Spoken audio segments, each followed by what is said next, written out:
How's it going, everyone, and welcome to another episode of No Excuses on VTWProductions.com and YouTube.com with your favorite show host, Aristill. Fenurian.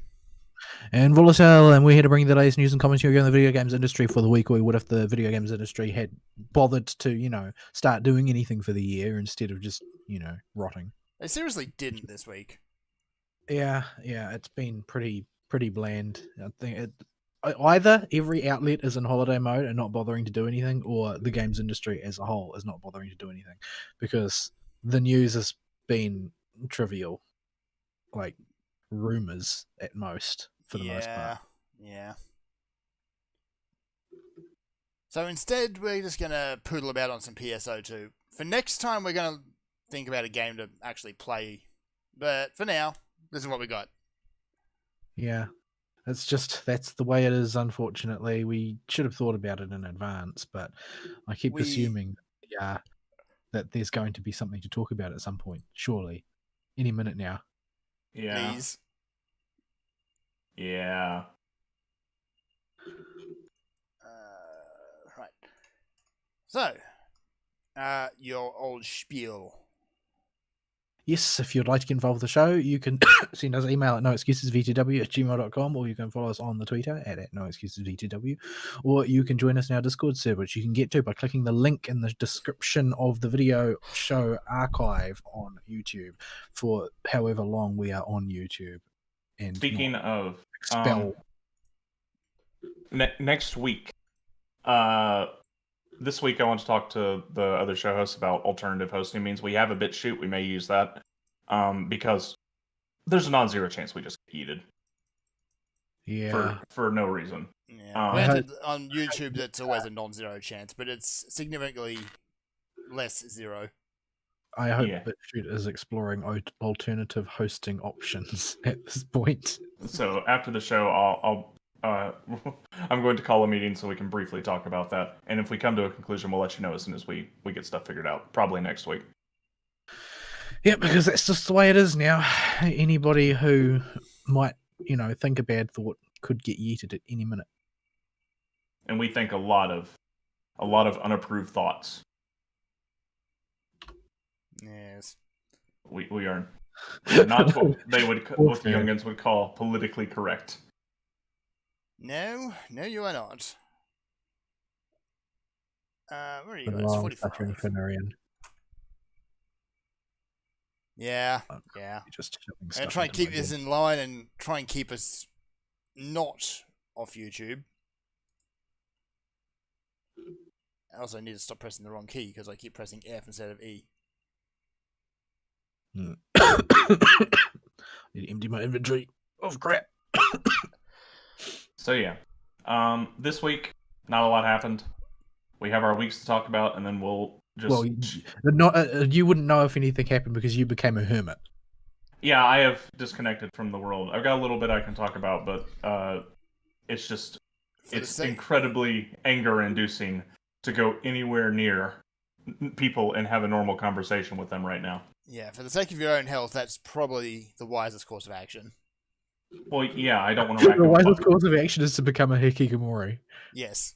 Well, I'm here to tell you, if I was engaged in a normal conversation, there would be a body count and I'd be on the run. Nah. Button. Wrong button again. Damn it. Yeah. You tend to disagree with everyone right now. Well, yeah, because right now nobody's doing any thinking. Yes. Let's see, what level is Fern? 80. 80. Do I have anything? That level-ish. I could continue to level up a 12. The sooner I get that done, the better. I don't like playing it. It's boring as hell. You're borderline immortal, but you're also liable to fall asleep and die that way. Oh, yay. Honestly, there's not a whole lot in the way of good MMOs out at the moment. You've got the usual suspects, which is WoW, Final Fantasy XIV, and whatever else other niche you've managed to carve for yourself, but there's nothing really out there at the moment that tries to grab my attention. Well, I would love to play Final Fantasy, but I don't have the motivation to play an MMO by myself. Yeah, I want to play Final Fantasy, but it's hard to say why I don't, honestly, because I don't rightly know myself. It's a heavier investment than most MMOs, not because it sinks any more time than other MMOs, because it's pretty much the same on that count. It's more that you have to become invested with the world and the story to care about playing it. Yeah. And once you are, there's a certain amount of mental burden that induces, because you tend to get sucked in further. Like PSO2, the impact of the story on the gameplay and so forth is so shallow that you can just play it as a pastime.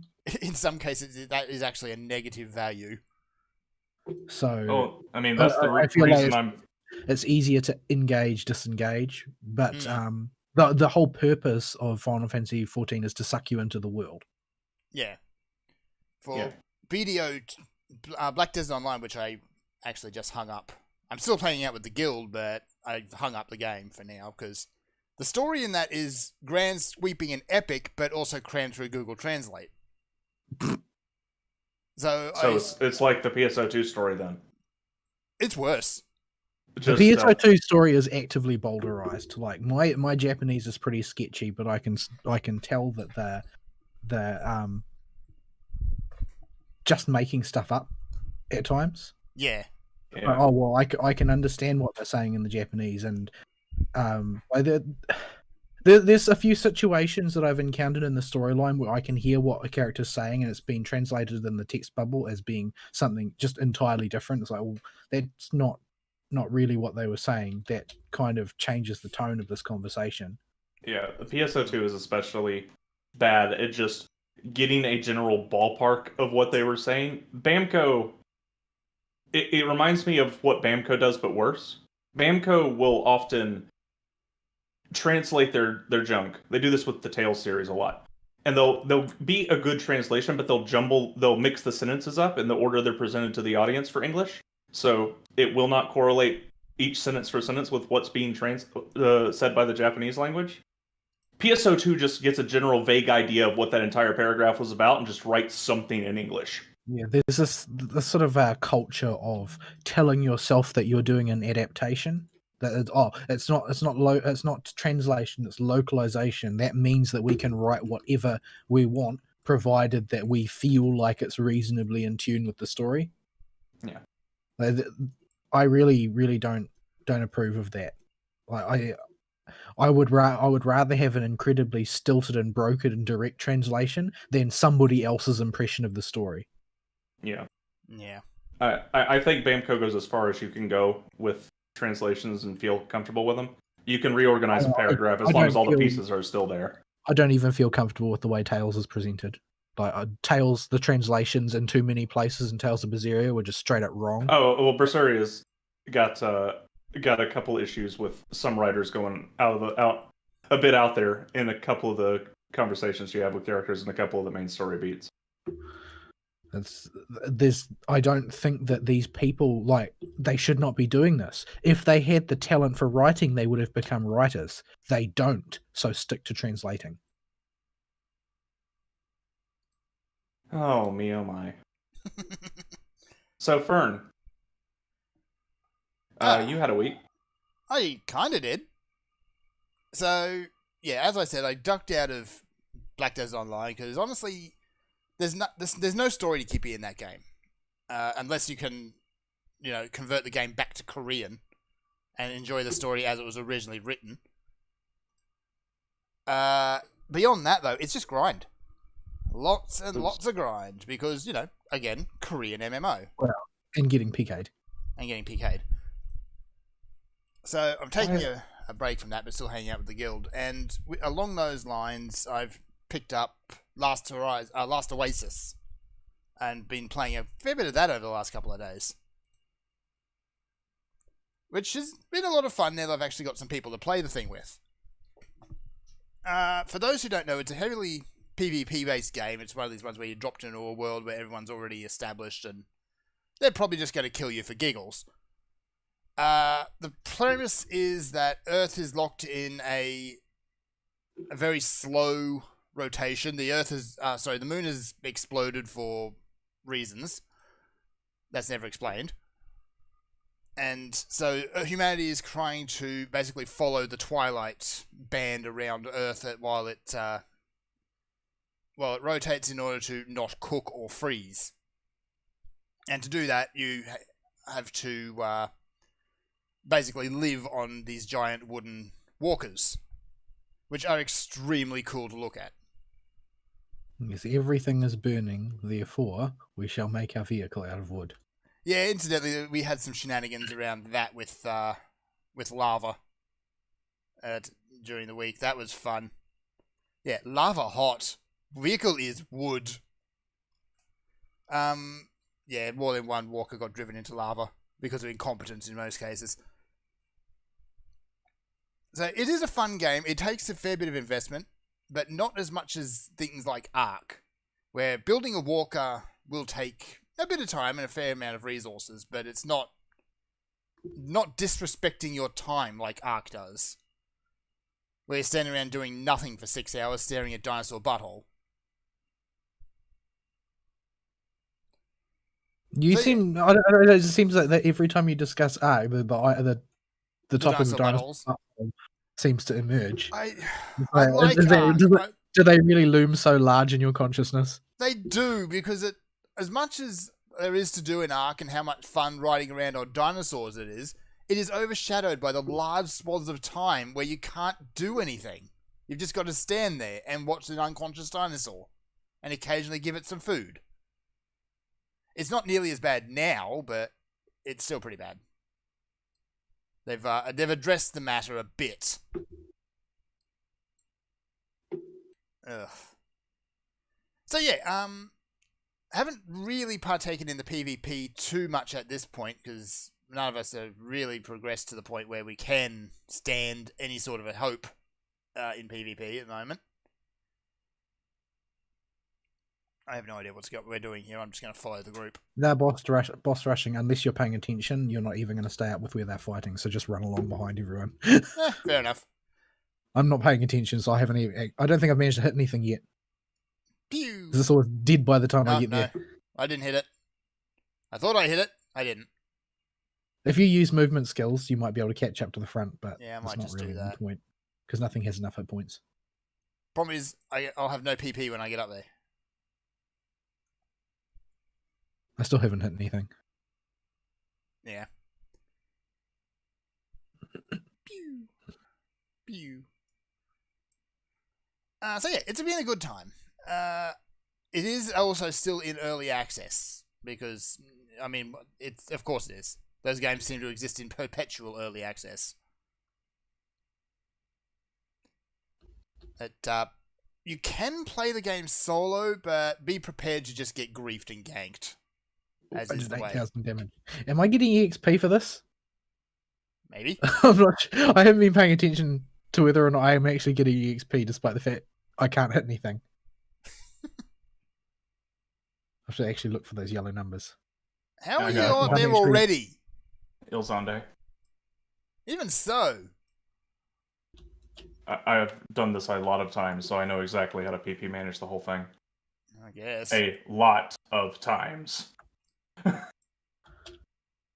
Hey, he actually turned into the doggo this time. Briefly. For some reason, I've got this habit of getting instances of this scenario where he just never turns into a doggo. He just turns back into the same thing again. Ah, okay. Don't know why. It shouldn't happen, but it does. Alright, so yeah, that's Last Oasis. It's a lot of fun, but yeah. Just No, I'm Magatsu Gold again. Like, normally it's good, but I hate Magatsu Gold. Rappies, Tokyo Gold. Yeah. The only other thing of real note I did this week was, the usual D&D session, which is still going strong. Hey, if you got a group together for it. Yeah? Like, Also, I'm dragging this rando with us for EXP. that's fine. The more people in your party, the more boost you get. So, yeah, we actually spent the whole of last week just as a shopping session. So that was fun. Oh, you go miniature hunting? No, actually in-game shopping. Just to... Oh. I thought you...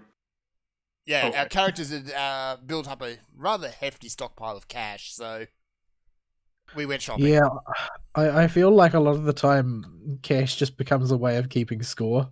Yeah.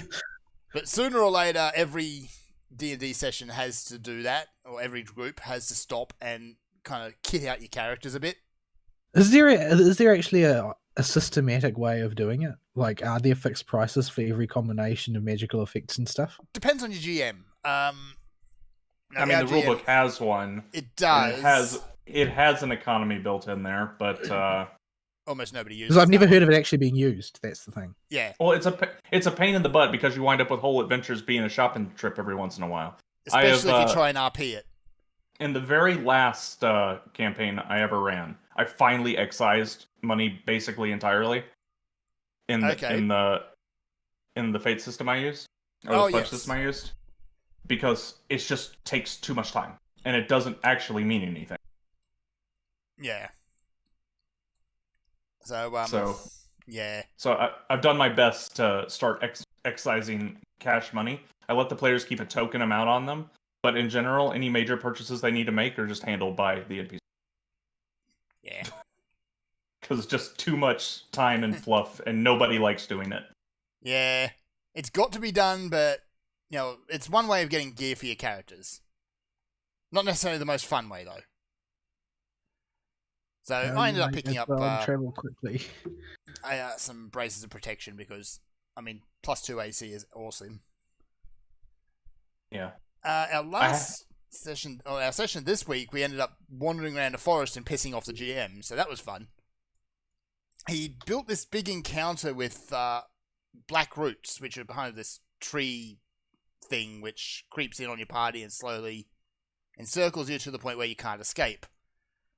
But every time he'd think he'd have us, we'd just turn left and walk straight out of his trap. What do you mean turn left? Turn left. Just that's all it would take. Is we just go a direction he didn't want us to go. Well, why did he make that the way out every time? That's I mean, metaphorical. for most. Well, Yeah. the thing is that you can't see what he wrote down in advance. Nope. If you keep getting out of his traps, all he needs to do is say, "Oh, you didn't get out of his trap. That was actually the direction that." Yeah. Like he can have as many go off or not go off as he wants. Yeah, there was a Yeah. few cases where it was a spooky forest, but there's an abandoned village in it, and there's so many houses. We'd walk in, we'd have a bit of a look around, and see something because well, that looks sus, and then walk out. Oh my Why must goodness. you put it that No. way? No. Yeah, No. because that is Screw an that obvious noise. trap, and we're not messing with it. No, not that. The fact that you used the word sus. Sus has been an Australian word for much, much longer than Among Us has been around. Yeah, but it's. Yeah, we didn't have to put up with seeing it written everywhere before Among Us. That's true. Yeah, it's like many words that the mainstream makes completely Stop useless. ruining things, mainstream. But that's Seriously. all it's good for. That is all it is good for. Stop ruining things. Damn it. Ari, how do I make my A12 move faster? Yeah. Uh, We eventually did the get wand caught. and by the the circle way. thing.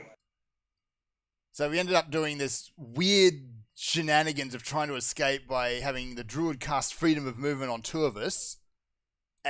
So you had my pugilist character running around with two characters turned into mice on my shoulders, and the other was a fat, hairless, or hairy, almost naked dwarf barbarian carrying a vampire on his shoulders, and just running through Why the are forest the like that. dwarves always fat and hairy and almost naked? I forget what his actual name is. We just call him Nipples in game and out now, and everyone goes Why? along with it. Also, he rolled an adjusted intelligence score of 4, so there's that. Is that even like can you speak at 4? You're dumber than you're about as smart as a dog Yeah. at 4. So, Like a common house dog. Because his whole thing is he likes rocks. That's it. He just likes rocks. He spends a lot of his time Yeah. walking around licking a salt lick just to keep him quiet. He's gonna die of like high sodium, isn't he? Almost certainly, yes. It would be more appropriate if you were a perpetually angry character, so you could say you're salty all the time. Now, it was just a joke at the start where he was trying to order a rock from a tavern keeper, and the GM just figured, okay, let's just follow this, and had the tavern keeper walk out to the stables and just pick up this salt lick and give it to him. So he's been carrying this damn salt lick around ever since now. Those are for horses, aren't they? Those are for horses. Also dogs. Dogs like them too. But anything that needs a bit of extra sodium. Why do dogs need extra sodium? They can't sweat. No, they can't. But they do like to lick salt licks occasionally, and it's weird. Don't let your And dog then do that. And then they'll go drink all the water and pee all over your floor. Exactly. This seems like a horrible idea. Yeah, it's not in healthy. every way, Don't shape, let and them form. do that. And also, don't let your barbarians do it either, because... Yeah, Because they'll drink all the water and pee all over the floor. presumably for the same reasons in this case. So, yeah. We have decided at this point we might have to get our entire party cursed, because now 3 of us are cursed. So, my character's picked up this weird fox spirit thing, which does let me turn into a werefox form at one point or another, or whenever I need to. Why does every RPG group have to have a wear something in it? I don't know. I wasn't originally, Because but this is a lot of the cost. DMs think they're being original. Yeah. Don't know why. The original part of this one is that I can resurrect someone at the cost of a permanent death marker and passing the curse on. And also, if my character dies, he's dead. That's it. He ain't coming back. So now that you've mentioned this, Fern, do you have a person in your group who is in regular contact with the DM who is a young woman between the ages of 20 and 26? Not that I'm aware of. Okay, because that is the primary demographic for beefy were creatures. Yeah, it is. In this case, this is a beefy were creature with a gigantic handlebar mustache. Usually in that scenario, though, the group implodes before that becomes an issue. Usually, yes. Like if you've got, a young woman who is in regular communication with the DM to the exclusion of the others, Yeah. everybody will know. The other curses we have is the druid has somehow performed this rite by sacrificing the corpse of an asshole. We've been there. Wait. Assholes have souls? Oh, maybe? No. I'm thinking of literal assholes because of your art discussion earlier. Oh, right, of course. In this case, it was the corpse of our sorcerer who does not play in the game anymore because he decided he was going to try and attack the party and got salty because the DM wouldn't let him resurrect as a white or something he wanted to be. It was edgy as shit. So instead of Is that letting the him... first time? Hang on, I'm gonna have to draw attention to it because I think it's the first time Fern swore on the show. No, it's far from it. But I don't swear all that often. I try to avoid it. It's just, it surprises me whenever Fern does, because Fern is normally so calm. I try to. This guy must have been the biggest douche waffle in the world. He was an enormous douche waffle, as it turned out. He was also a member of the BDO guild, and he left the guild over it. The salt was serious. He left the guild in a totally different game because the DM wouldn't allow him to become an undead monstrosity. Yes. That is horribly impossible to balance because of fucking... Oh, there we go, I did it. There you go. Don't they, kill things by touching them? Yeah, they paralyze with their touch. Yeah, it was a white or a revenant, something like that anyway. But yeah. I forget the exact details. Even in casual play, I can't think of how you would go out of your way to balance right. It's impossible because their whole shtick is they touch you and then you die. Yeah. Because you're paralyzed and they can attack you as though you're in a down state. Yeah, it's like in every game where you're allowed an easy ankle tap move, it is the optimal way to play. Oh, I got a drop click high. Where is it? This mission is not intended for the loot. Yeah, and we're not doing as much EXP as we could either because Fern doesn't have a subclass at level 75. Yeah. That whole thing is after the sorcerer rage quit, we kept going and found this woman performing this rite, and she said, "I need a sacrifice." And so the druid just says, "I know just the thing." Runs back into the dungeon, comes back out with this player's corpse, and dumps it in the sacrificial circle. Will that do? So she's ended up with this curse that compels her to kill the big good of the land. From that, I see. Your DM should resurrect that player's character after being sacrificed as the ineffectual Mook mini-boss that goes along with the big bad.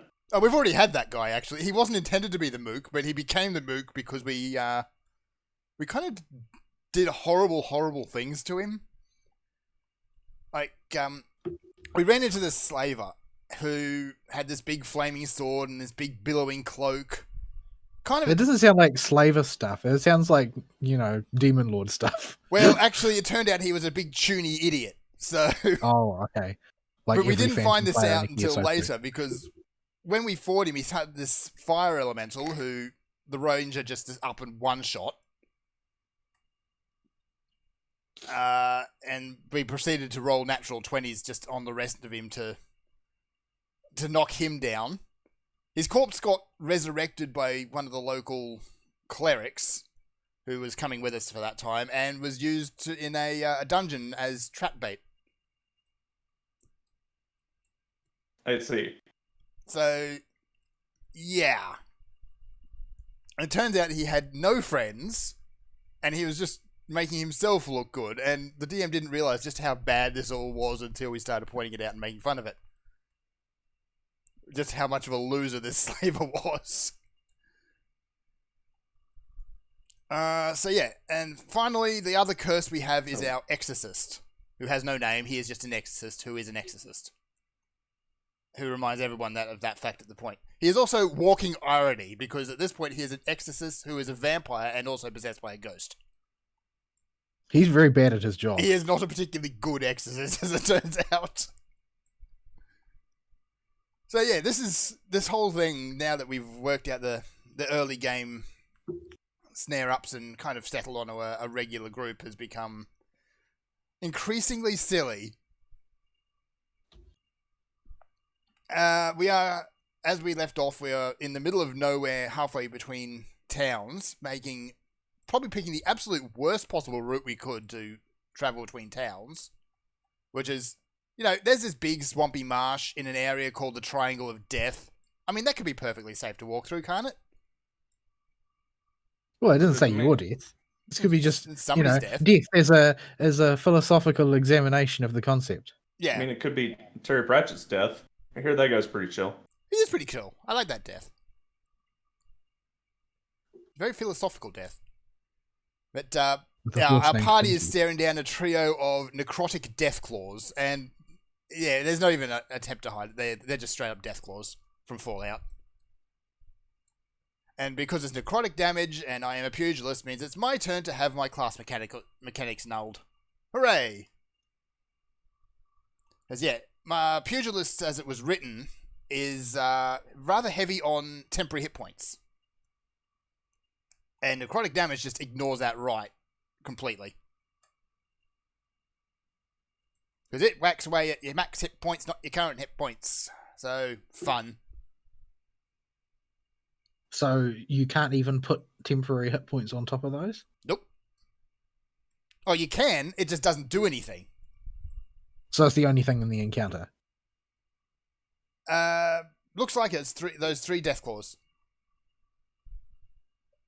So it's all going to be necrotic damage. Yay. So yeah, we'll see if I die during that week.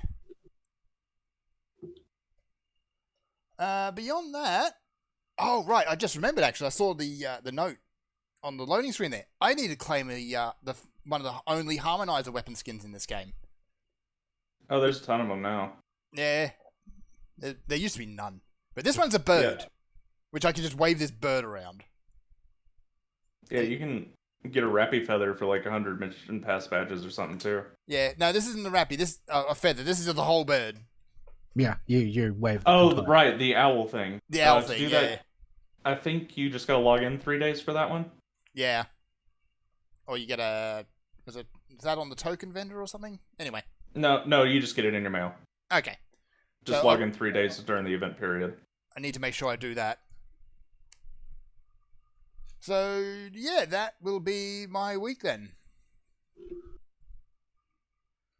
I just didn't really do all that much gaming. Oh, actually, anime-wise, is some of the new season stuff is kicked up.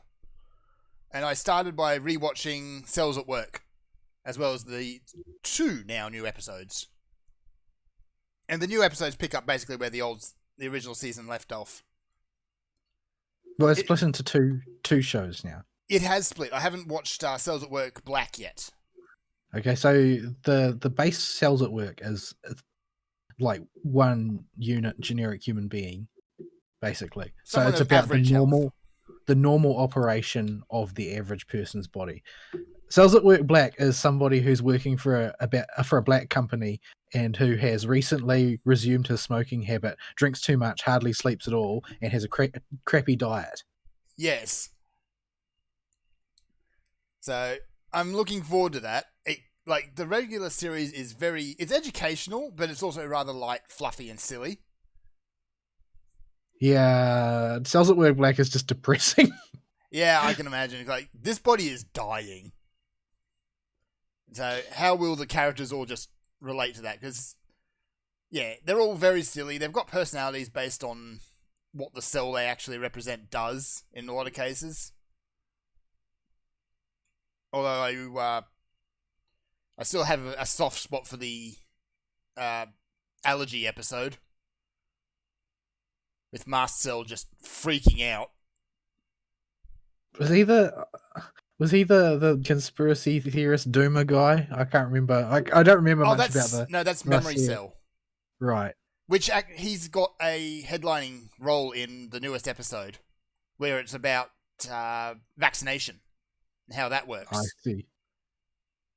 So he has timely. He has a weird dream about fighting this virus that it's mumps. They're fighting mumps before, and he spends the episode agonizing and that he's seeing the future and all such crap, until he realizes, no, hang on, it's a memory. So, yes, a lot of the characters aren't particularly bright along a lot of lines. They do their job, and that's about it. I like the macrophages. They're so charming and polite. You know, right as they're gouging their way through a horrible disease. So, if you haven't watched it, go and watch Cells at Work. It is a little bit...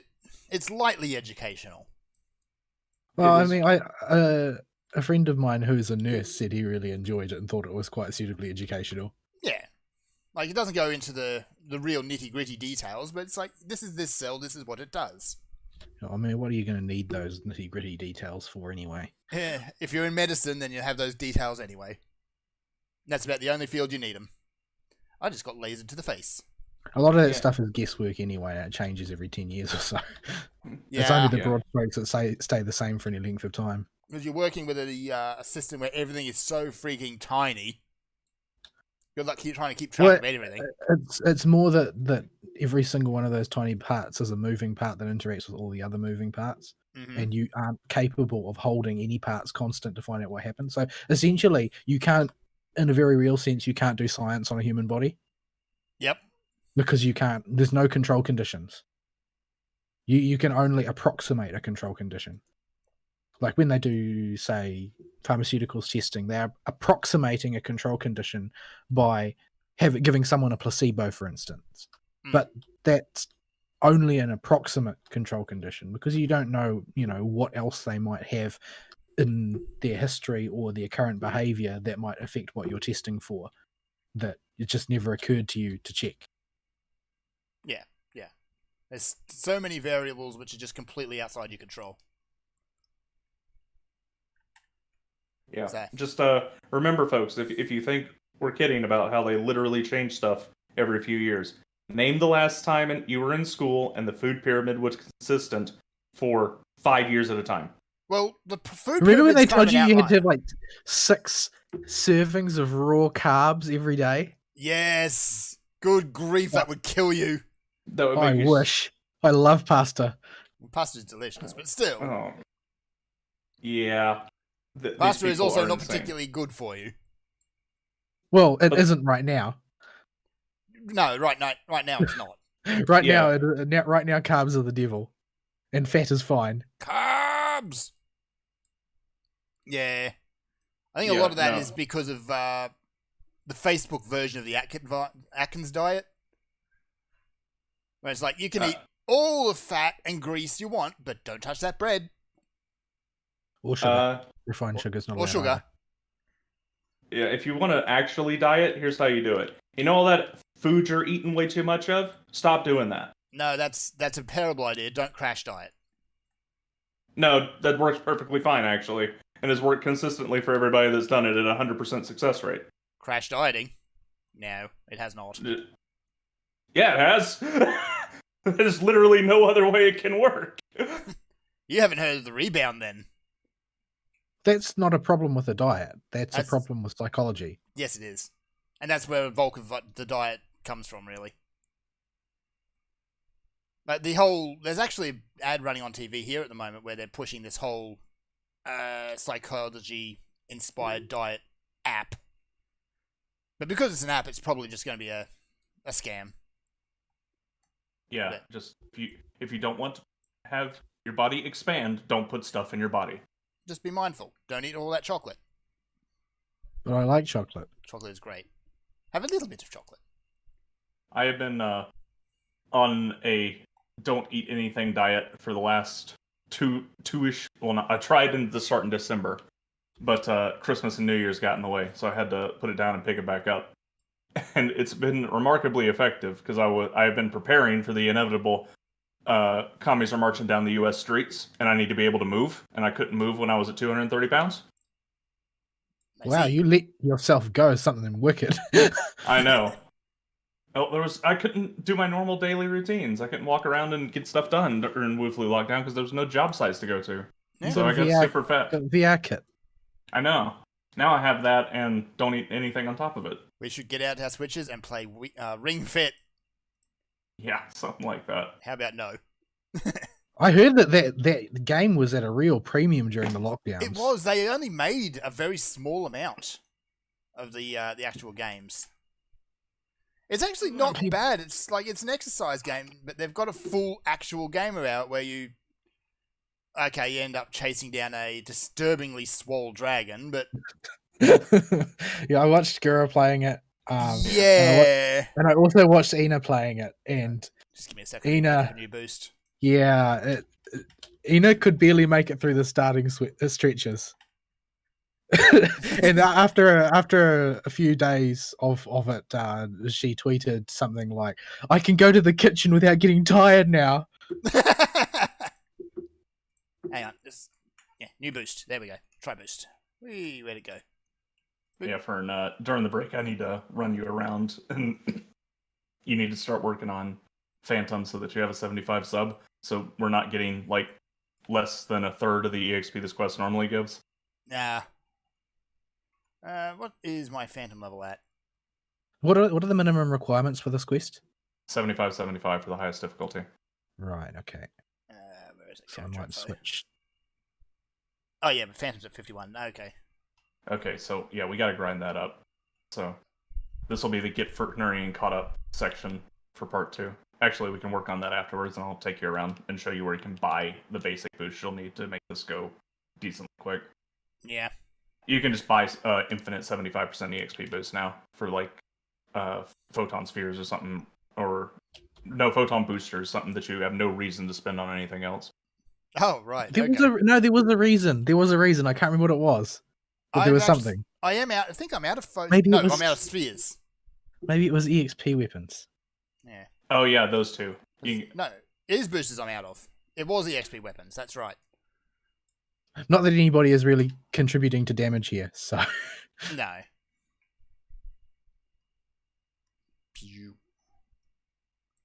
So yeah, after this run, we'll back out and we'll power level your Phantom as best we can. I really want A12 to be over. Yeah. Yeah. I know that it's relaxing to play, but if you're actually looking at the screen, you get bored very quickly. It is. There is one way to make it engaging.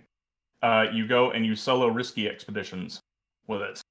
I don't have that sort of free time. Nobody should have that sort of free time. when all you want to do is listen to an audiobook, and you want to, and playing A12 is pretty good, but I realized I had to actually pay so much attention during risky expeditions that I couldn't do it. Even playing A12 or Estelle or whatever. Fudge, I can't say that name.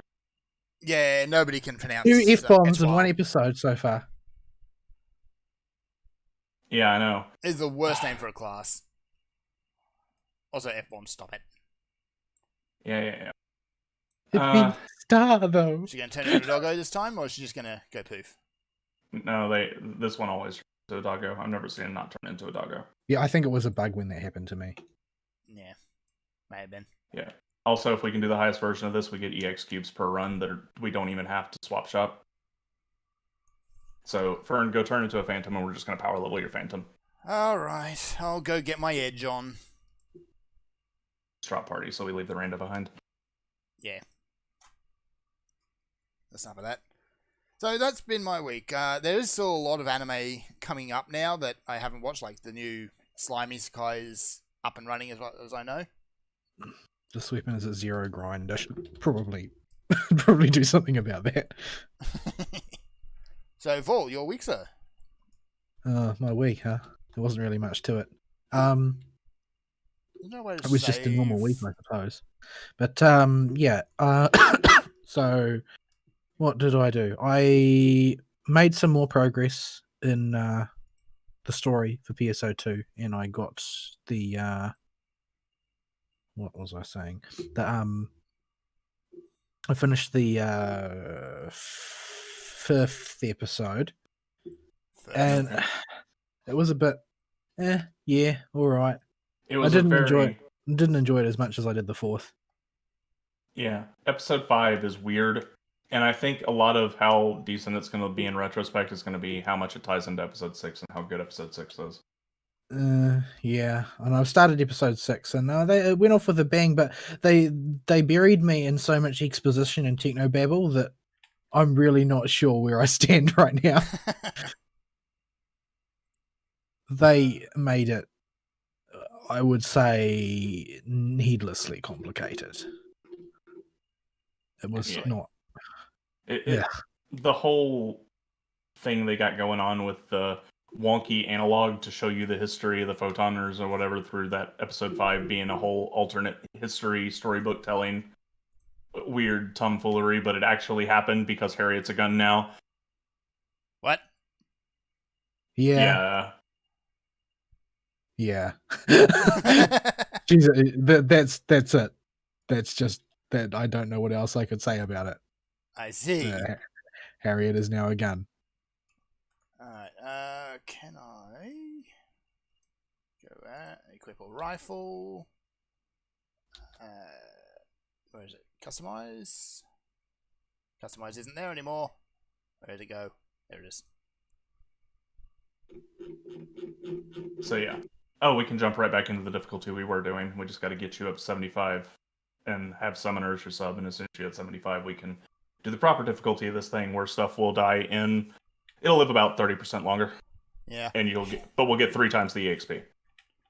Actually, we'll get more than that. The last boss is worth... One of the 2 bosses at the end is worth over 1 million by itself. But I'm edgy now. I don't want to be edgy. Yeah, you gotta suck it up and get it done, though, because it's a sub for, like, everything. It is. It's so good as a sub. Okay, it's not going to let me equip any of that stuff. Alright, I'm just going to auto-attack my way through this. Well, just go get a gun. I won't queue us. I've got a gun. Okay. I just can't equip any arts at the moment. Because Edgelord needs special arts or something. Just a second. What am I doing here? Here we go. Accept it. I'm just going to put I don't need that. That can go.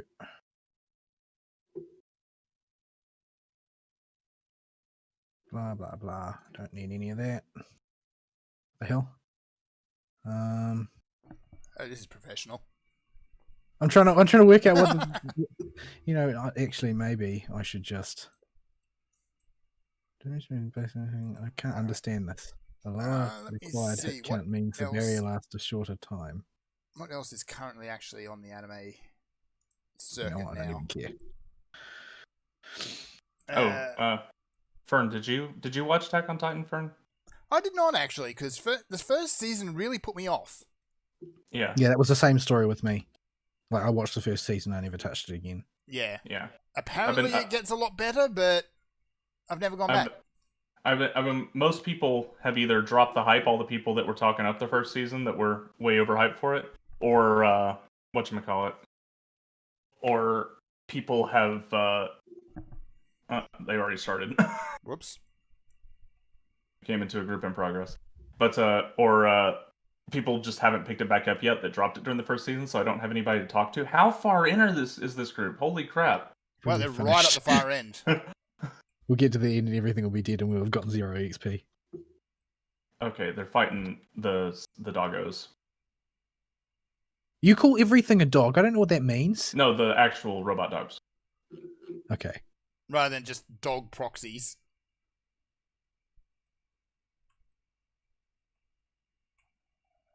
Yes, as well, I'm not spending my PP on anything else. Pew! I'll, during the break, I can show you how some things with Phantom to move quickly work with rifle. There's one photon art that in its shifted version, you move very fast with it. I gotta get my edge on. How are you supposed to move quickly with the A12? Because I just can't make it work. There's one of the buttons with wand that if you just hold down a button, you'll put a sphere over yourself and float faster than you can run. Maybe I can't do that because I'm not. I've only built this thing entirely as a subclass. So there's a whole bunch of skills I'm missing. Okay. One thing I'm looking forward to. It's a basic wand ability. Just press and hold one of the buttons. I forget what the skill's called. I'll look it up during the break. Okay, so that's not working. I'll try a different one. Yeah, one thing I really hope they actually add during New Genesis is a filter for your arts. Oh, I see. Yeah, I get you now. Yeah, filters or just a better UI in general is the #1 request of New Genesis. Yeah. No, it's going to be absolutely the same because the Japanese are traditionalists to a fault. Yeah, Japanese and UIs, Joe. They're not very good at them. Monster Hunter World is a dramatic improvement. Let that sink in. Mm-hmm. Yeah. Westerners can't write games, and Japanese can't do UIs. That's bring about them how together. it's always been. I mean, we got that. The Persona team did it with Persona 5. They managed to put out something at least passable for an RPG, and they had a good UI. As long as you don't think too hard about the consequences of the story, yes. Well, even then, that game is just so let down by the story. Like, it's still better than any Western fare these days. I know that. It frustrates me not because I dislike it, but because I like it. Because it's such a strong iteration on their previous formula in terms of pure mechanics. I mean, there are still some things that I disagree with, like, but they all end up having bearing on the story. Like, I feel like the social links should be scrapped. Generally speaking, I think the entire system should be reimagined so that the characters aren't perfectly and completely insulated from the entirety of the momentous events of the story. Yeah, I feel like it's really glaring. And so you end up essentially writing stories about events of no consequence for your social links. Yeah. When what should really be impacting the way the characters think and feel and act should be the massive events that they actually engaged with in the primary story. So I feel like that system needs to be rebuilt to accommodate, the reality of the characters' lives as opposed to, some high school slice of life anime bullcrap. Yeah, like they've got some characters that tie into it. They're the ones with usually the time gated events. But then you've got things like Shogi Girl and Weird Talking Dog. Hello. Yeah, like to a certain extent, I can let the ones which aren't involved in the story go, but the ones that are involved in the story, their social links weren't bracketed anywhere near as aggressively in 5 as they have been previously. So the upshot of all of that is that nothing that happens in those social links matters. Yeah, I really wish if they were if they're going to put so many important stuff in social links to make the characters likable, that they would just be included in the main story and just treat every social link as like use case. Yeah. From Persona 5, where you just do weird crap with Yusuke and get accused of being gay. But the thing is that ends up just being a gimmick because it doesn't have any bearing on who he is as a person. Like, none of that stuff made any sense. Like, from a gameplay perspective, because the thing is that the social links are supposed to be representative of the forming of a genuine bond between the main character and whoever. Mm-hmm. And yet, when it comes to the characters that are most central to the plot, it's always the most silly, trivial bullcrap. Yes. This is something I think actually Dupa-Lupa, of all things, does really well with the social link style format for its side characters, because there are characters that are slated to die in every game. You can't change that. So you need to, if you want to know more about characters, you gotta hang out with them a lot and just hope for the best. Yeah.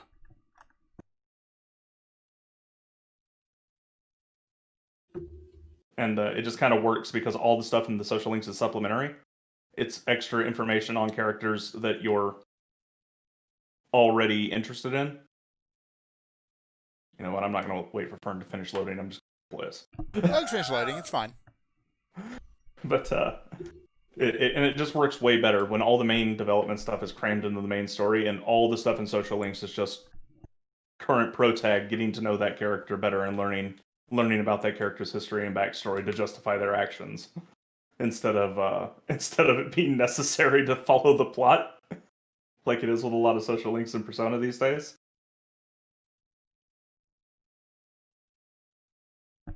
So yeah, like Persona 5 is still a great game. It's just it does have its issues. Yeah, I don't know how we got onto this topic, but I don't know. We kind of we got segued in here. We derailed somewhere at Cells at Work. no, because we were talking Maybe. about the failings of or lack thereof of episode 5 of PSO2 because I had just completed it.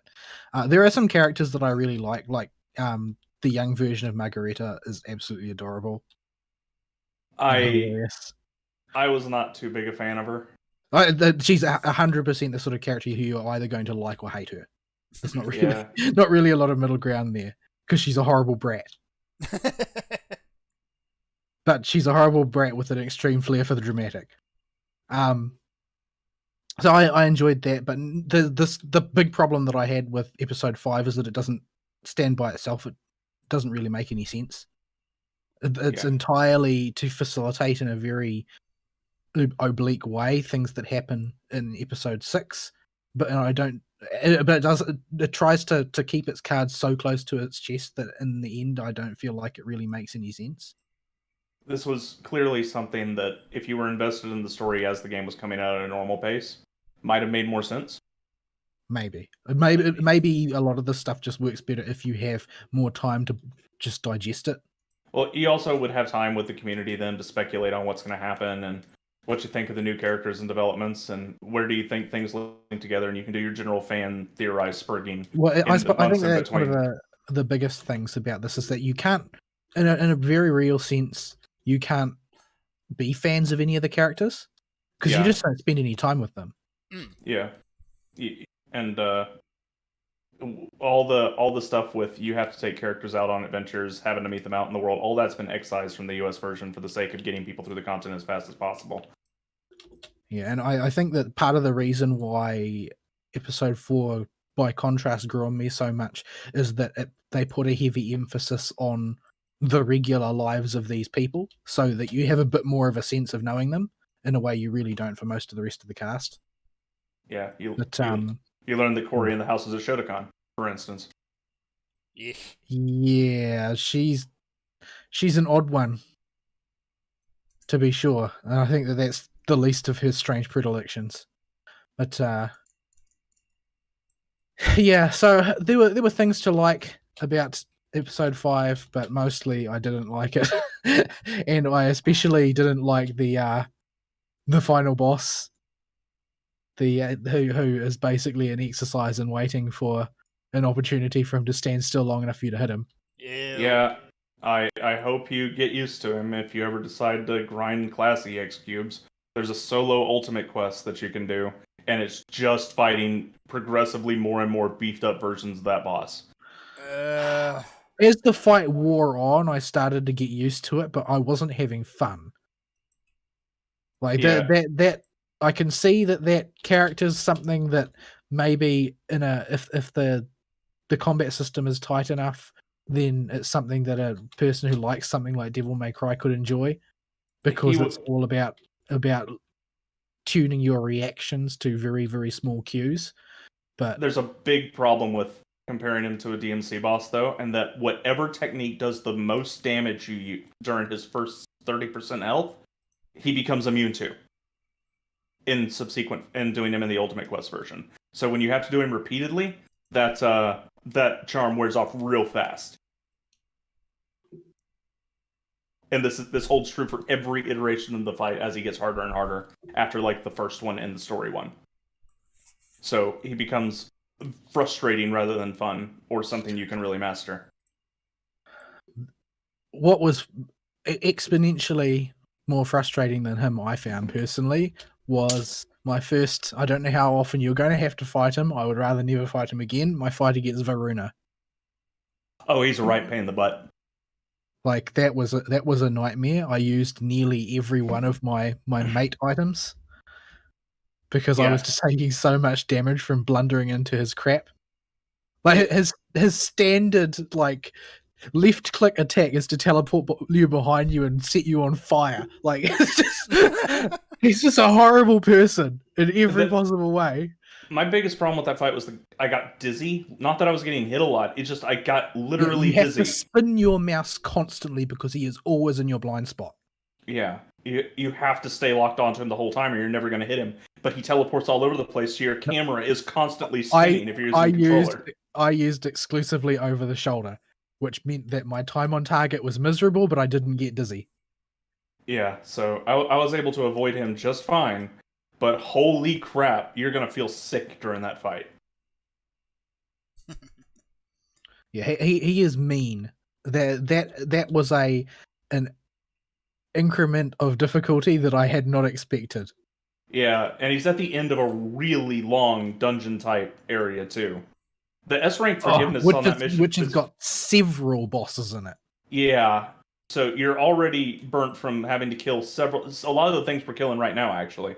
In this recommended quest.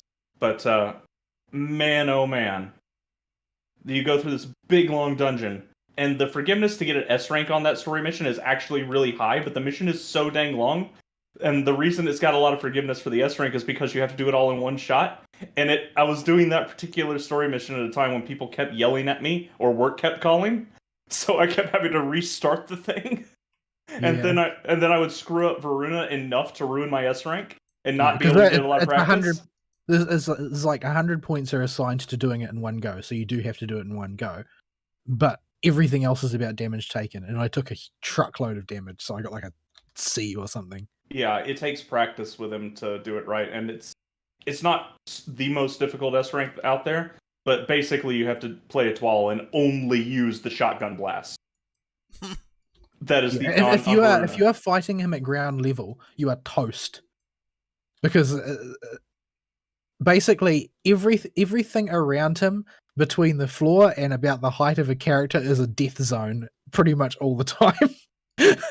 He is incredibly ruthless. There is no safe place to stand, and you get like when he'll teleport into a multi-directional attack, you've got a fraction of a second to note which direction the arrows on the floor are pointing and then not be there.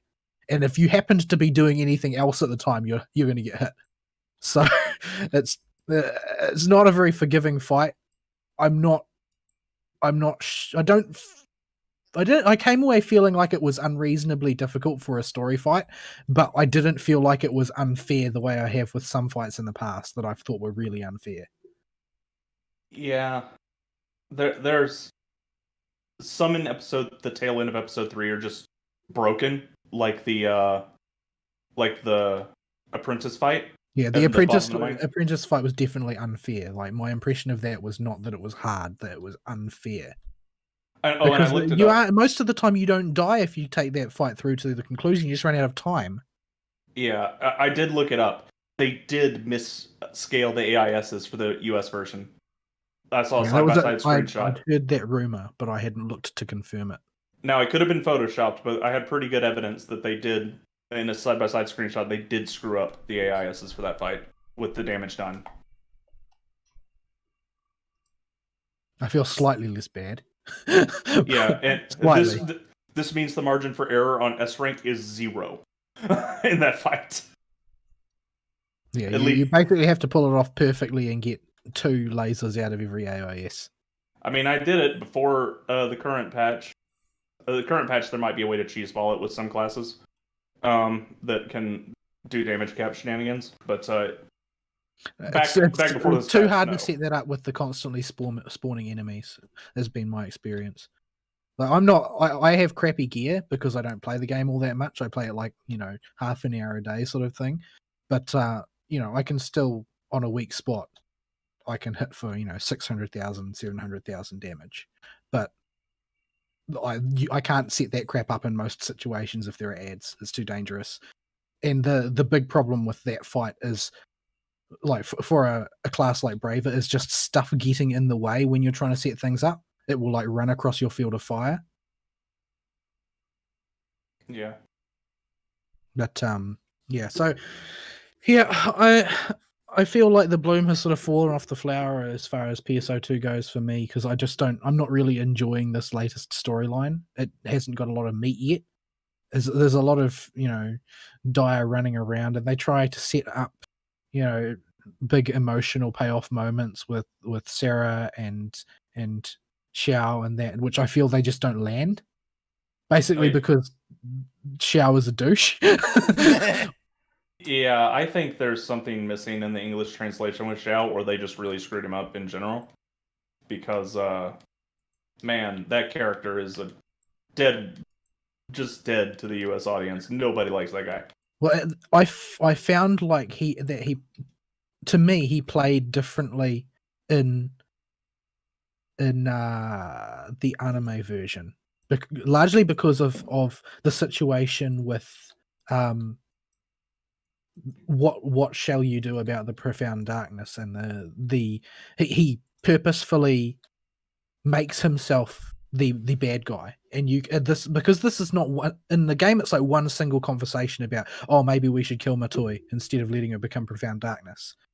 But in the anime, it's dragged out over several conversations, and it crops up again and again while that possible fate is on the table, and Xiao deliberately makes himself the bad guy, suggesting it, and you can see, because it happens over the course of multiple encounters, that it's really cutting him up to have to be the one to suggest this. But because he's effectively an AI type of creature, he just sees it as the only logical path forward. And so he's clearly, wrestling with his own inadequacies as not being a fully emotive human being, that he knows that what he's suggesting is unacceptable, but he doesn't really perfectly grasp why. So there's a certain amount of sort of existential angst that he puts across during that sequence in the anime, but that just doesn't seem to really be present in the game, at least the way it was translated. Yeah, and to make it worse, in game, this is not the fault of the localization team for once. They just his design as a character gets worse and worse as time goes on. Yeah, like we don't have Visual K in the West. That's the only explanation I can come up with. Yeah, and he does a whole lot of weird stuff in the story that happens in the Japanese too, where he has to like DNA digivolve with Sarah, and then DNA digivolve into back into Zhao again, and then he has to absorb like whatever is at the bottom of Amduskia or something, and he comes off with this ugly hairstyle and this ugly outfit with no shirt. So they are appealing to some audience, but I'm not quite sure who that audience is. But that audience is not me. Yeah, but there might be like a ton of fangirls or something who really like him, because I think that's the other thing to keep in mind, is that there is a somewhat bigger contingent of hikikomori females playing MMOs in Japan than there is of the equivalent in the West. Mm-hmm. And so there is actually a demographic to appeal to with that stuff. And I don't know what they like. Not sure I want to. Yeah. I imagine it's even bigger for PSO too, because it's not Phantasy Star Online, it's Fashion Star Online. Yes. Yeah, there's a lot of in there for people who are only interested in dressing up their characters. I don't change my character's outfit very often. I don't. Cast parts take up a lot of space.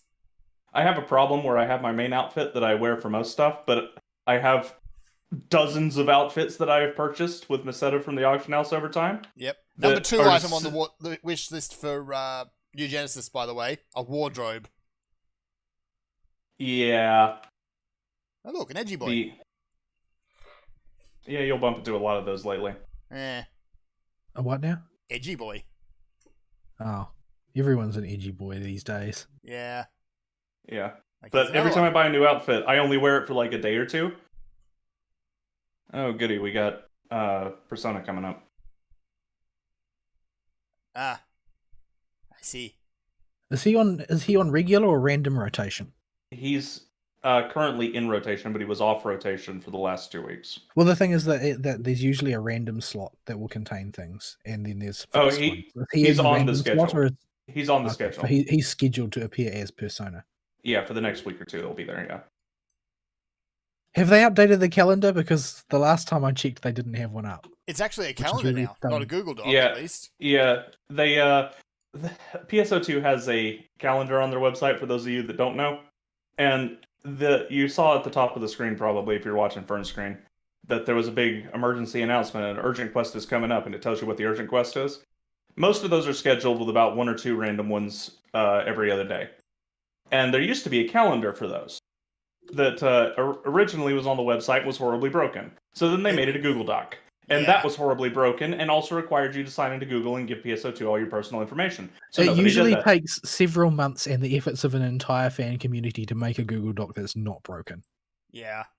Yeah, so they finally put up a proper schedule, and it was not updated for like 24 hours in between, so we were going on just whatever popped up, but it goes for 2 weeks. However, it still will not open to the correct date. You have to scroll to the correct date if you're not on the week the current date is set to appear. Yes. So, better than what we had, but still not quite there Sega, yet. stop being Sega, please. Hire new people for this team. The biggest worry with PSO2 and PSO22 is this localization team. I'm willing to forgive more stuff with PSO2 because it's on its way out. It's something I'm not going to be playing once PSO22 comes out, other than to collect emotes and get stuff to transfer over to the new game. Yeah, there's stuff you can blame on the thing that's being rushed, like just how sloppy the story is. But this localization team just got problems. Yeah. You need to flush that whole department and hire somebody else. I'm just glad we've actually got a localization team for it now. I suppose after waiting so long, people will take what they can get. Yes. But well, that's not the sort of mentality you want to be counting on. No. Yeah. There's some shoes with that. Yeah, so I don't really think that I did much gaming other than a little bit of PSO2 every day, and it was a little bit of PSO2. Usually because I'm reading various other things and so on.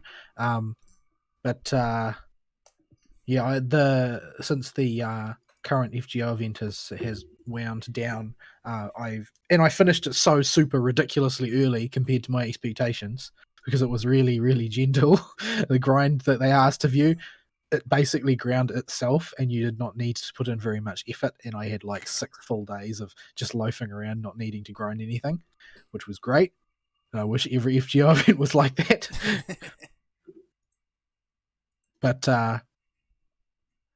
yeah, so I'm just sort of catching up on a few undone strengthening quests at the moment. But so anime wise, what of the new things have I watched? The first episode of the new season of the Slime anime has been pretty much just filler, so to speak. It's all stuff that happened in the books, as far as they're arranging their first sort of diplomatic exchange with Carrion's nation, and they managed to just not really get very far, I guess. They recycle a lot of footage, which seems strange because last week they did an episode, what was it, 24.9 or something, which was basically a recap of the previous season. But then they waste a whole bunch of runtime in this week's episode, recapping again. Blah. Which just seemed needless to me. And not a good recap like Veldora cheating at Shogi then this time. No, didn't have that sort of production values. Although my favourite recap episode is still the one from Recreators. That's my favourite recap episode. I need to go back and watch that again because Recreators was an event. Yeah, it was a show that deserved a lot more attention, but because of how it was released in the West, it just didn't get as much viewership as it should have. It also has no distributor in Asia Pacific, as far as I'm aware. Which is really surprising because it had an all-star team behind its production. Yeah, but yeah, if you I would have bought those Blu-rays. Yeah, I would have bought those Blu-rays like a shot. Like it is my habit to purchase Blu-rays of shows that I like. Although I might have to reassess that habit in light of my not really being that fond of the sort of monopolistic turn that the industry's taken of late. Now that everything is controlled directly by Sony. Yeah. Actually, But, I never actually did watch the end of Recreators because I was watching it on Honest Bob's Anime when that site went under while it was still simulcasting. Because, you know, Honest Bob's Anime is a very mobile business. yeah, And you never know where constantly it's going to dodging pop the up. sensors. But the Meteora is one of my favorite characters in that series, and she does the recap episode. Except that she's not a very reliable recapper. She tends to modify things to make herself look better wherever possible. I just love Because how she's they like- absolutely she- crap on the magical girl. Yeah, she's because she's a sort of a secondary character most of the time. She serves as basically a sounding board and a foil for other characters, and most of the time, so she doesn't get a huge amount of personal limelight throughout the series, and she decides to offset this by basically making herself seem incredibly impressive during the recap, and also breaks the fourth wall several times. Naturally. But yeah, that was my favorite recap. This the recap for Slime Time was mediocre, and then they just do the recap again as a series of. I don't even really want to describe it. It doesn't even deserve to be called a recap. It's what I would call a waste of runtime. Blah. Hate it when Let's, they do that. Let's drop party and get ready for Persona. Get ready, he says. I don't really intend to do anything. I'm I gotta go. switch class back. I think I'll probably go in as Brave Armley slightly just to do nothing in that case. Yes. I'll stick to course. But yeah, I don't. I haven't watched any of the new Slime Time stuff coming out. Has it just been recap episodes? Do we not have any new story at all? Or is it? Like I said, there's the start of the next arc is happening, and this is the diplomatic exchange with Carrion, and they're introducing a few characters who will be recurring as the story goes on. Because this arc is largely, if I recall the way the light novel goes, this is going to be focused largely around the conflict between the sort of the main bad guy, I suppose, that was set up. Who is the one who is the boss of the guy who created the Orc disaster. And he's basically he acts like an arch villain, and he's incredibly smug, incredibly self-assured, and he presents himself in a very final boss sort of way, but he's actually incredibly small potatoes with an ego far, far larger than his actual capabilities. And it seems like only him and people who are below the Demon Lord League don't realize this. So he seems like, you know, the big bad, because Demon Lords are just that much more powerful than everybody else, generally speaking, because they are sort of like an evolution of a normal creature. That like there's actually a process that will be introduced this season, I presume, whereby an individual basically goes into a period of metamorphosis and emerges as a full-fledged Demon Lord. Although the setting is said to have various people around who refer to themselves as Demon Lords just because they're relatively strong. But there is a formal Demon Lord becoming process whereby you will ascend to a sort of a higher level, and then you're sort of playing with the big boys at that point. But the bad guy who's presented as the bad guy, he's only the sort of the bad guy relatively, because he's by the time Rimuru actually confronts him, if I recall, Rimuru is more than capable of just crushing him utterly without any real resistance, because he's so far puffed up above his actual ability, just because he's able to push the peons around and doesn't seem to really realize that he's not in the same league as the people he thinks he is, because he does form a member of the sort of the Council of Demon Lords, but what is not really clear is that he's sort of the most junior plebeian tier member that the others sort of resent him even getting to be there. So basically this entire arc is going to fight against a bad guy who is basically just a big ego beast. And that's pretty much it. There's something satisfying about that, though.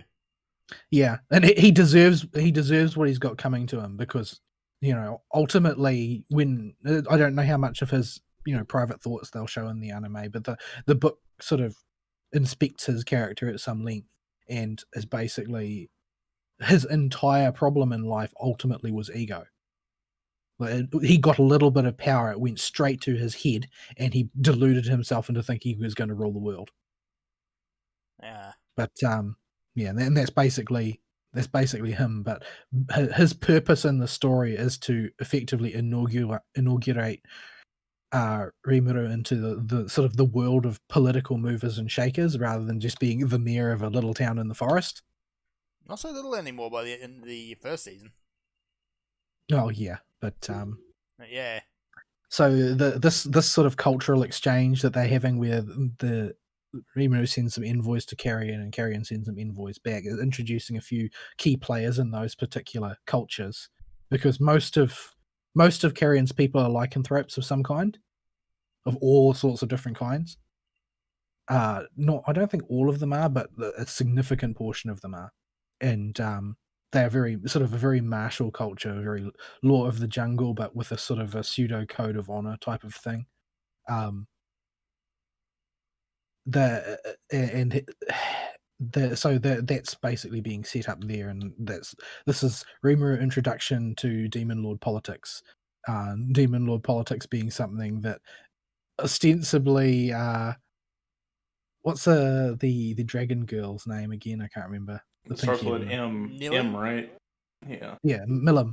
Milim is basically considered to be a sort of, while she's technically involved in the Demon Lord politics, she's more of a natural disaster.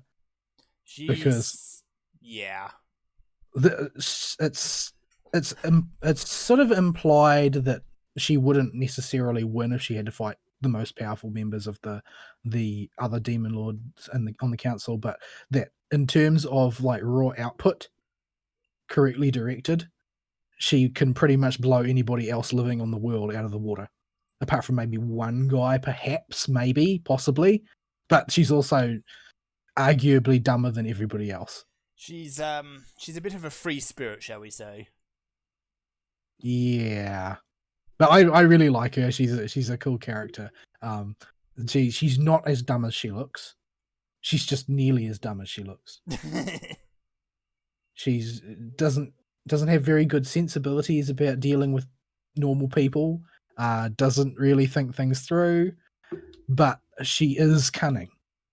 It's just that she's not directing that cunning in a productive way much of the time. But yeah, so I don't know how much of the story they're going to do, and I'm not really sure about the order they did it, because this first episode of the new season takes place before the end of the last season, which is an odd way of arranging it, but I can sort of see why they did it. The chronology does make more sense that way. It's a bit confusing, because the first thing that happens to Rimuru immediately following the end of the previous season is a big scrap with one of the other heavy hitters, and that has sort of that plot thread has sort of been aborted in order to go back a little bit in time and set up the political environment in which that scrap will take place, because that ends up being sort of like world power versus world power in the end. Well, world power versus the Jura Tempest Federation, who are forced to become a world power due to the fact that another world power has taken note of them in a hostile way. And things will gradually spiral further and further out of control at this point. Oh, is it Persona time, is it? Yep. It's Persona time. So yeah, I don't know how much of the story they'll cover. I've read most of the succeeding story arc, and there is sort of like a pretty solid arc structure, I think, that they will try and cover the material within. So yeah, I think it will probably go to the end of the fight again. It'll probably go either up until it'll go up until Rimuru becomes established formally as one of the Demon Lords due to having reached the sort of level of power necessary and achieving the sort of approval of enough extant members of the Demon Lords, and then the sort of frivolous discussions which happen after that point because Demon Lords are apparently all fruitcakes. Even the really violent, evil ones are still kind of balmy. Yeah. What else? I watched the first couple episodes of the one about reincarnating as a spider. Oh, And yes. people said really good things about it, but so far I just haven't found it all that remarkable. It feels an awful lot like the slime one in execution, because it's got sort of like, oh well, there's a reincarnation taking place, and the character who is the focus reincarnates as some strange creature and has to learn sort of like what are their powers, how are they going to operate within the world as an individual, given what they've got access to. But I guess I'm not that thrilled by it. Partly because I don't really understand the sort of the character break that's taking place. There are some things about the way the character is done that don't make any sense. Like the main character is like she's portrayed as having been like a real wallflower sort of character, very shy at school, doesn't have any friends, gets bullied by people. That type of thing seems to be her position in the world, but her actual character as written and performed in the isekai world is just not like that at all. There's just the way she is depicted as in the old world and the way she behaves in the new world, they're not the same character. It doesn't make any sense. Like the flashbacks show, oh well, she's got no friends, she comes from a broken family, everything is pretty dismal in her life type of thing. She just generally doesn't lead a very happy existence. But she's like a hyperactive Genki girl as a spider. Okay. And goes through almost zero acclimation time to her actual, state of existence as it were. She's like, I'm a spider now, yay. That's pretty much it. Like, she's mildly horrified that now she's a gross, creepy crawly, but it doesn't really seem to last all that long. As far as weird spiders go, she is kind of cute. That's yeah. not saying much, though. There's still some, there's some funny bits and pieces in there, like when she finds out that her actual species, her actual identity as a creature is a small, lesser pterodactyl, and it's like, she gets upset that they're going to so much effort to emphasize how inferior she is by tagging her with both small and lesser. But it's one of those isekais which have been sort of increasing in popularity as a variant on the formula, where her entire class all get isekai'd at once. There's something has taken place which has obliterated her entire class, and they've all been reincarnated, but their positions have been shuffled somewhat. Like there are a couple of them that were reincarnated as royalty, and the teacher reincarnates as an elf and ends up. She it seems like, I think it's her teacher. It seems like she's been in the background spearheading a project to try and find all of the reincarnated members of her class. The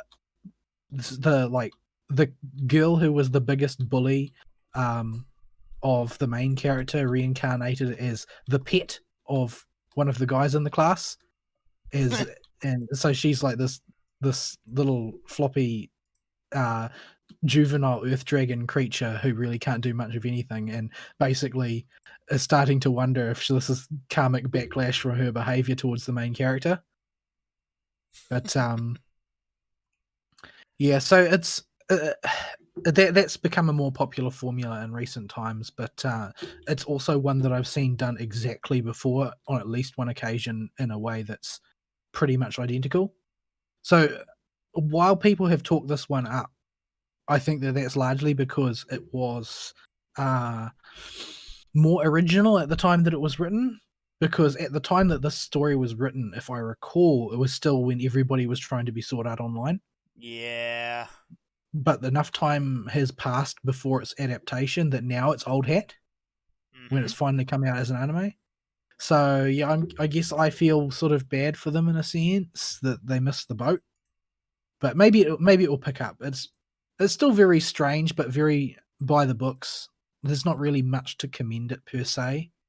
I don't feel like it's remarkable in any way, but it's, as far as isekais go, it's comfort food and inoffensive enough that you could put up with watching it without being, annoyed or anything like that by it, I would say.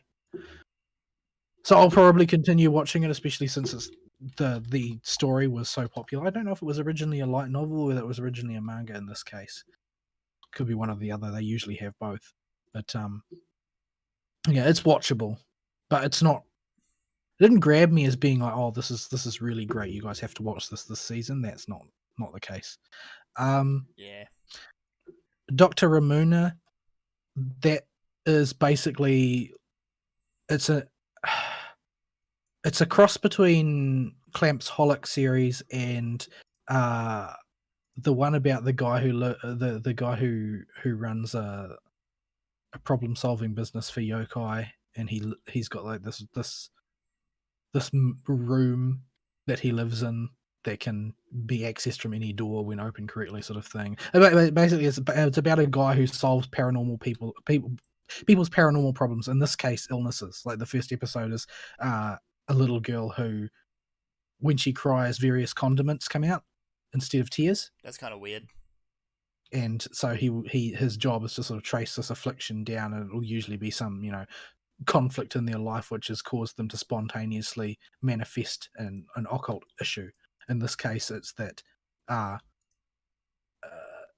she's just in a single parent family with just a mother, and her mother is sort of like the stage mom from hell type of character.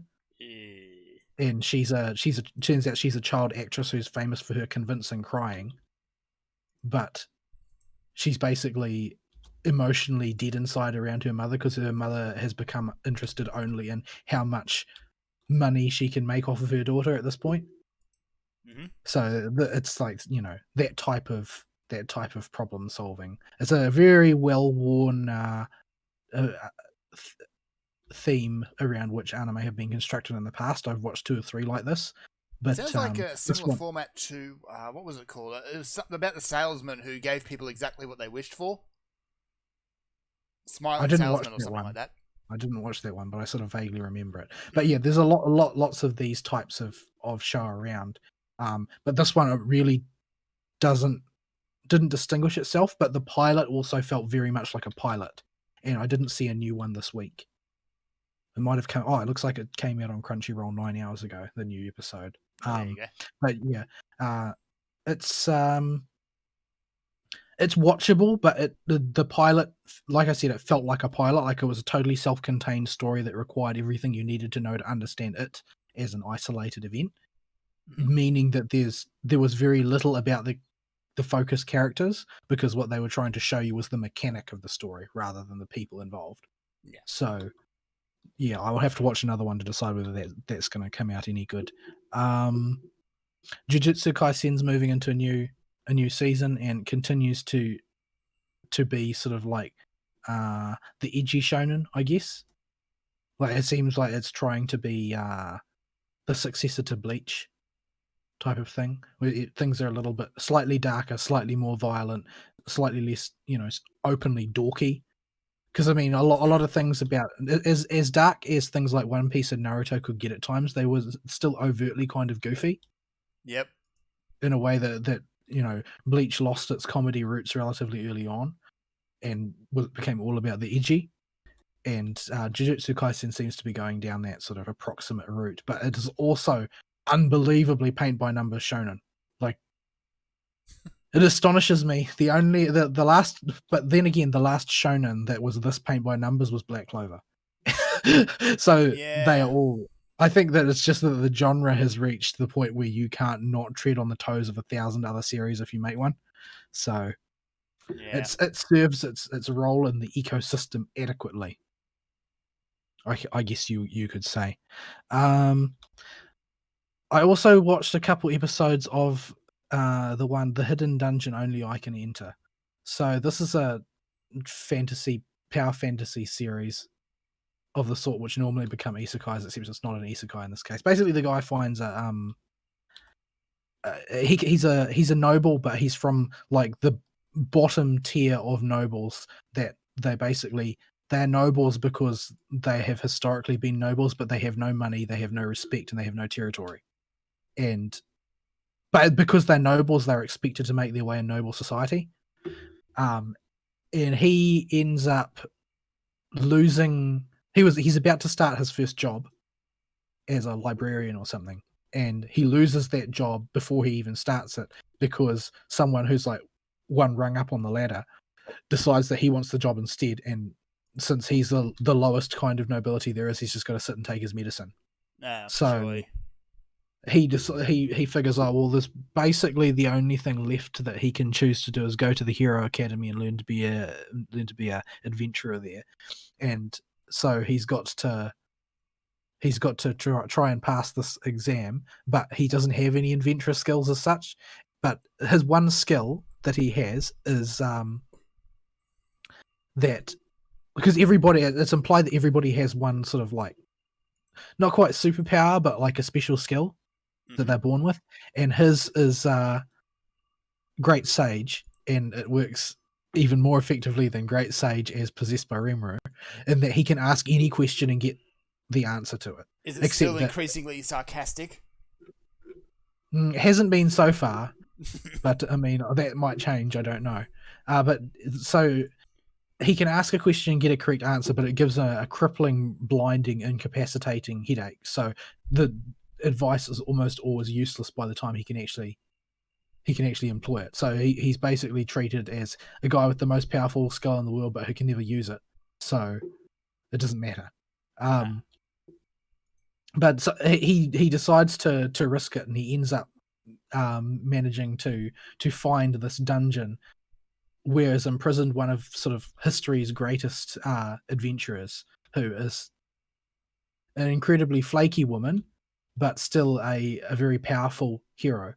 But she's in prison. She's chained up in a room. She can't be taken out because it would kill her. She can't move or see or hear or speak or anything, except that she's because she's a powerful hero, she's telepathic. And the first company that she's had in like forever is this guy who's sort of blundered in there. And so she basically sets about training him effectively. So it's a scenario where the main character is able to acquire all sorts of super powerful skills through Deus Ex Machina.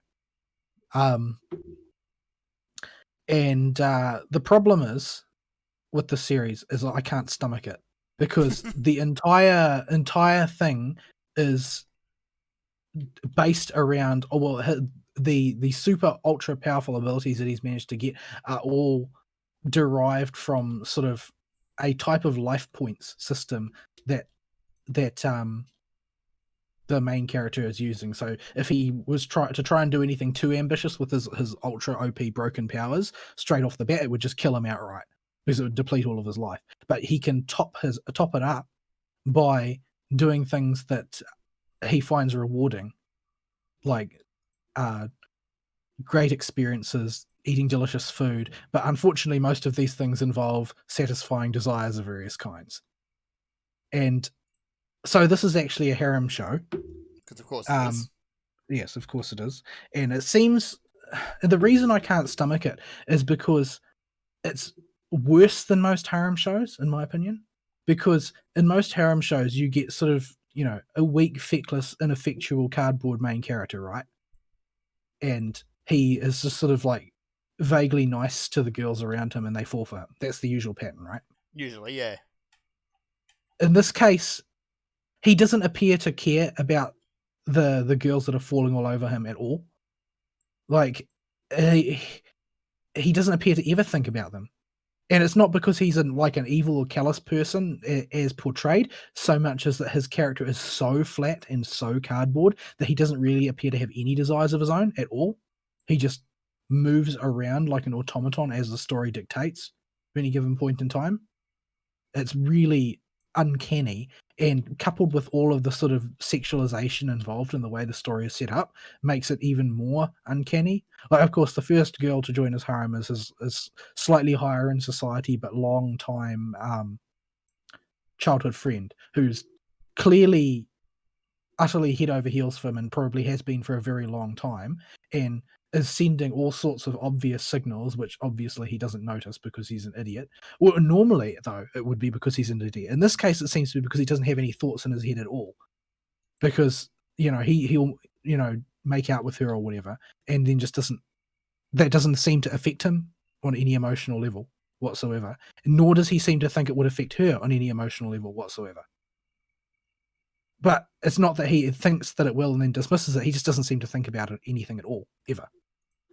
And I can't internalize anything that I see because it's so bizarre watching like a bunch of mannequins interact or something.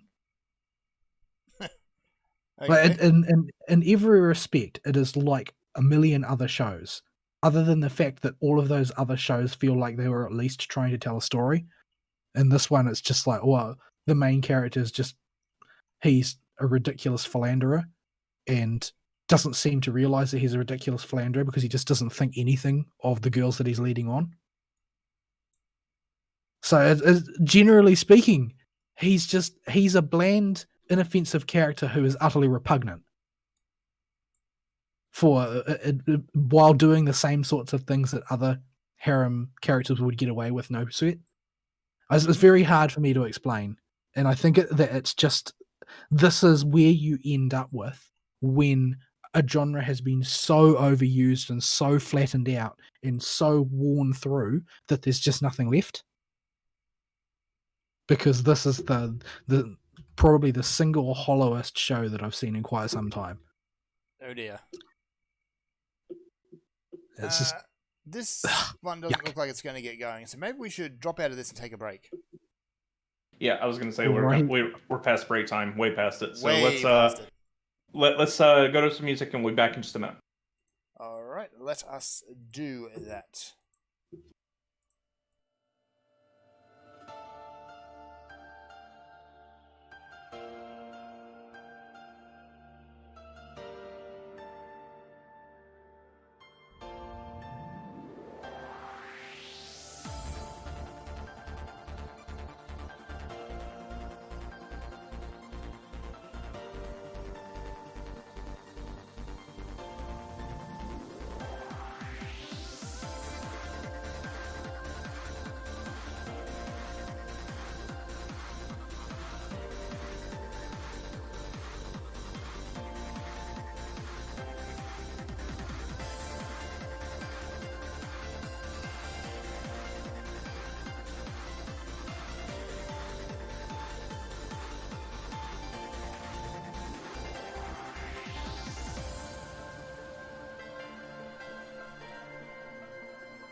And we're back.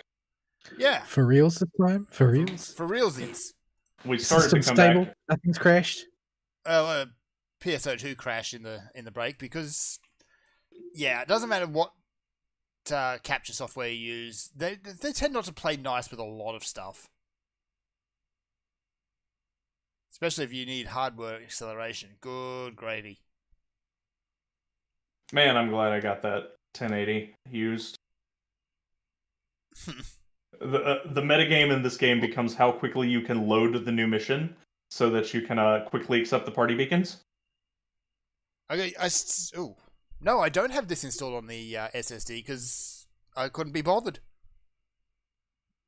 I see. Well, But after it your loads- traumatic experiences with the Windows version, I think I'd have to uninstall both versions because if you transfer your account over, you still need the Windows version installed.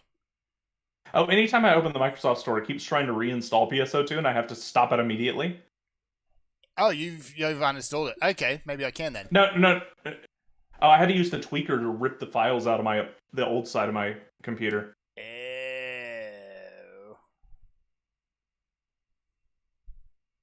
So yeah, you gotta get that junk out, and Yeah. then whenever you open up the Microsoft Store, it thinks something's wrong, so it tries to reinstall the file. So you gotta kill it immediately. I see. Yeah, after the shenanigans I went through to get it working the first time, I'm not going to touch it. Yeah, it's a right pain in the butt, Have to or a check wrong it. pain in the butt. Yeah, it's just a right pain in the butt. I don't use the tweaker anymore, so maybe I can. You can safely. What most people recommend you do is you log on to the game on another computer somewhere to back up your data on Steam. So download it via Steam on another device, log into the game with your normal account, and then go back to your main PC and use the tweaker to completely nuke the original version as best you can. I see. Then you just log on to your account like normal through the Steam version on your main PC, and then you can safely uninstall it from the other's PC. And that seems to keep everything synced with the server in check. Because you've logged on from two devices now. And Why does it have to be like this? Because the Windows garbage was awful. I Yeah. get that they're the reason we got the game to begin with, but seriously, Steam, why didn't you just offer them a better price? Well, you probably did, and then there was some Microsoft offered to pay them a whole lot of money to make it an exclusive. Yeah. But- Or it's just Sega being Sega. Yeah, or it could just be people being dumb. Yeah. This team in general, never forget healing weapon bonus. Ooh, she's green. So we Yeah, were not at bad. Balls Week and Multiple anime. burbs. Right. And the Yeah, squirrel. so what do you This lady has a squirrel on her head. I want one. There's a bouncer with a hawk, and an owl, and a squirrel on her character with butterflies, and she's all green with clovers and leaves all over her outfit. I want the squirrel. I need a head squirrel. I see. That's interesting, but it's no weed peacock. It is not Weed Peacock.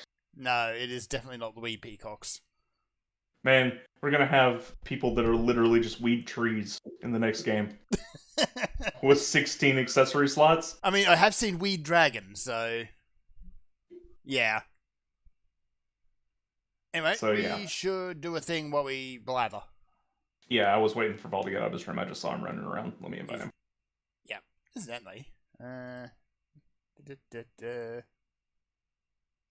So yeah, we were at Vol and anime. Right, yeah. So I just finished talking about the hidden dungeon on Yoiken Engine. Please don't watch it. It doesn't deserve to be watched. It's that bad.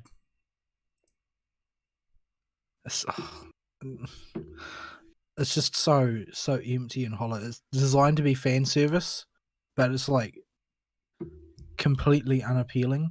On like presumably it's complete. It still has the sort of, it's depicting all the same things as fan service normally does, but the hollowness of the framing just makes it cringy and unpleasant. Blah. So yeah, it's pretty horrible.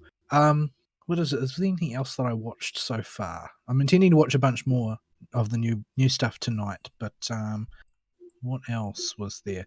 I watched the first episode of what's it called? Azure Lane Slow Ahead. So Azure Lane Slow Ahead is the 4-panel gag comic for Azure Lane, which is honestly much better material to work with than the previous Azure Lane anime. The previous Azure Lane anime was attempting to tell a story, but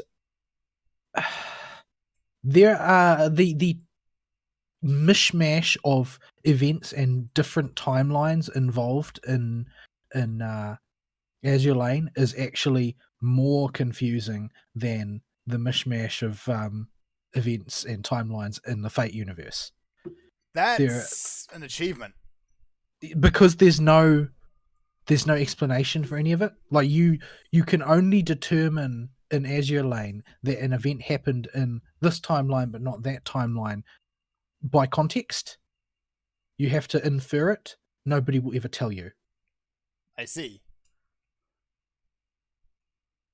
So yeah, it's at any rate, the part of the upshot of that is that the storyline for the previous Azure Lane anime just didn't make any sense. It was totally nonsense.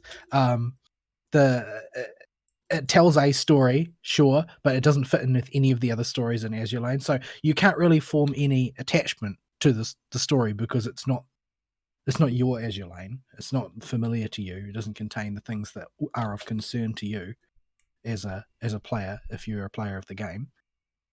The reason to watch it is because it might show one of your favorite characters, one of your favorite ship waifus. I see. So in that context, it actually makes far more sense for them to do an anime of Azure Lane Slow Ahead, which is an official comic. I think it's official. It gets retweeted by the official Twitter account all the time, so I presume it's official. But yeah, that one, it makes a lot more sense because the whole purpose of that is to give each of the boat waifus some screen time, which is sort of what people are there for. Yep. So it's set around basically the life and times of the 4 starter ships on the naval base as they run into the various other characters that comprise the other boat waifus, which range in temperament pretty extremely to between completely emotionless doll-like characters like the creepy marionette-looking girl from the Iris Libre, all the way to Taiho, who is like makes Kiyohime look like a shy and demure girl. Oh dear. She's very possessive. But yeah, so I think it's a short series. The episode doesn't seem to go on very long. Maybe it was a half length type dealy, but it was more or less what I expected. So it follows Javelin, Ayanami, Laffy, and Nimi, or Z23 if you prefer.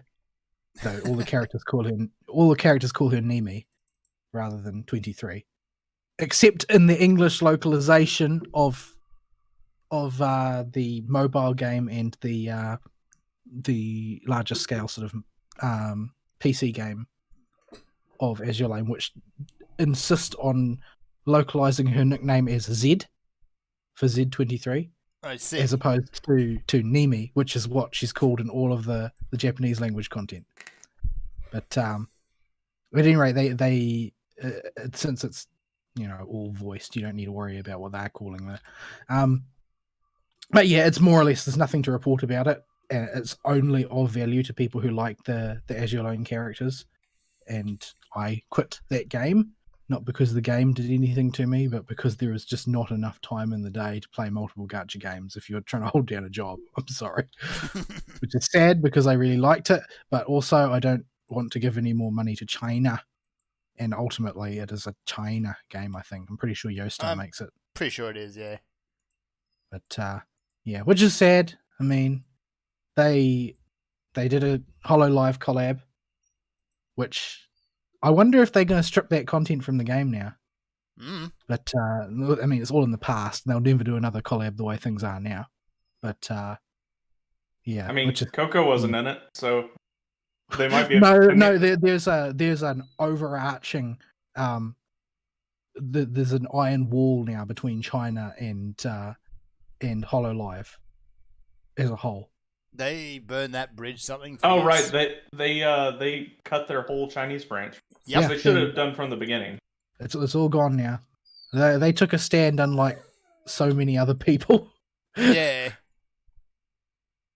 Yeah, I was actually rather proud of HoloLive for doing that. Oops, I'm going backwards. I mean, I kind of feel bad for the girls of HoloLive China. It's not their fault. But I mean, I would, but by all accounts, at least 2 or 3 of them are raging Chinophiles. That like you don't have a choice if you live in China.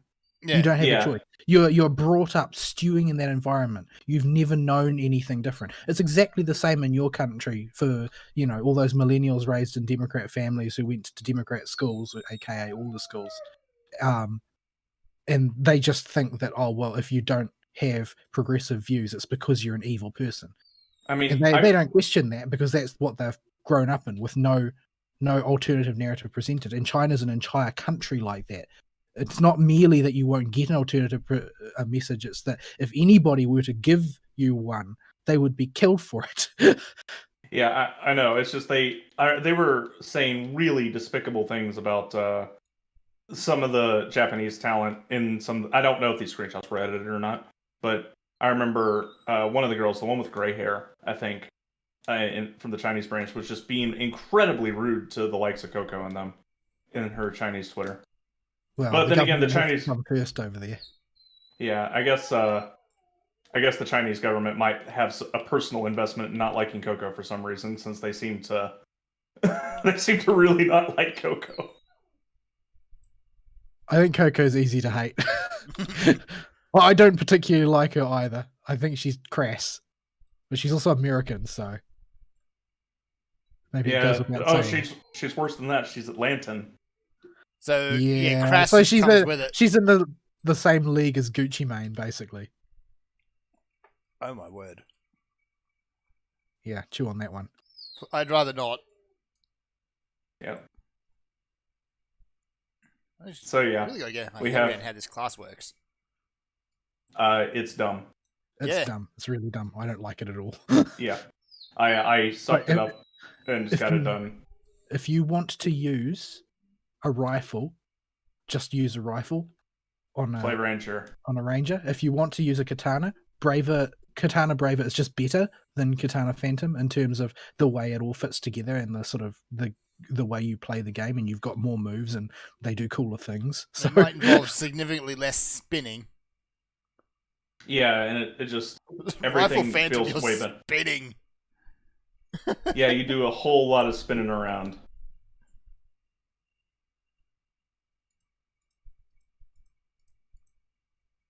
Yeah.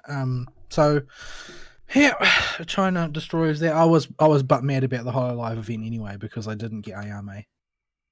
I got multiple copies of Fubuki, who was supposed to be super rare, but I got 0 copies of Ayame, who was my favorite. Multiple Fubukis just sounds like Fubuki. I mean, it sounds like Hamburgaga, honestly. It does.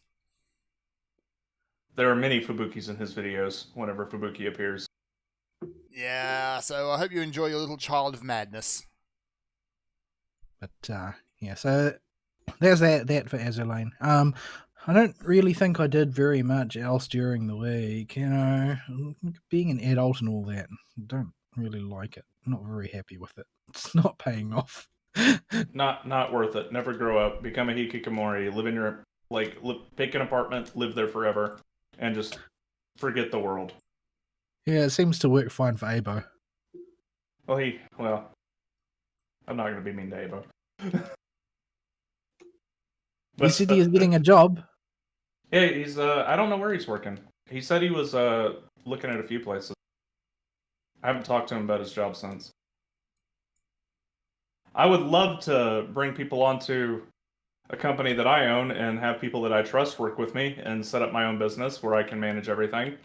But lockdowns mean no business. Mean I have to scrounge together cash to make sure. In fact, I can't even make payroll at our usual rates because, despite downsizing, because there's no jobs. Although this month has been much better. We have actually got a few smaller jobs come in finally. The private sector is starting to open back up. Good times. Notice the private sector is starting to be allowed to open back up conspicuously as soon as they're certain they got this. We aren't allowed to talk about these things because we will get censored. When we do the political show, you can talk about it all you want because I don't care if we get banned. Yeah. So, yeah, that's the thing. Anyway, anime, or wherever we were with your week. Right, I don't really have much else to talk about, I don't think. All right. I will have some more opinions on anime next week, I presume, as I start to chew through those things that I'm interested in looking at this season. All right. I guess we can transition to my stuff and use that as a segue about how I'm finally getting work again. Hooray. So, still am not able to go onto job sites, but the private sector is opening back up, so the private sector is starting to order from us again. We got a job from some random company just yesterday called Russell's Fried Chicken. I'm like, that is definitely not government owned. For all you know. I mean, Russell works for the CIA. It's a clever acronym. So They're watching you. I've been very excited, although it bugs me so much that I can't take a proactive stance while these lockdowns are still in effect, and they're still in effect in Atlanta. The rest of the state's been open since early in this thing, but Atlanta's not, and that's where most of the buildings are that would order our products. Mm-hmm. So I haven't been able to proactively go into the city and drive around to job sites and go, hey, look what I can sell you for way too much money. Well, you might catch the coup while you're alone in your car. So that happens. Yeah, so that's the other thing, right? I have had the displeasure of living with a family that is currently tested positive for the coof. Now, I have probably hysterical about it. But wasn't that over 2 weeks ago now? Yeah, it was about 2 weeks ago. And it's we're at the tail end of the 2 weeks, but they're all still acting incredibly paranoid about it.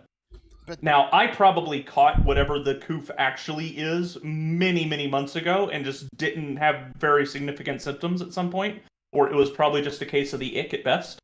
And so I've probably already been immune to it. They have been holed up in the house sterilizing absolutely everything.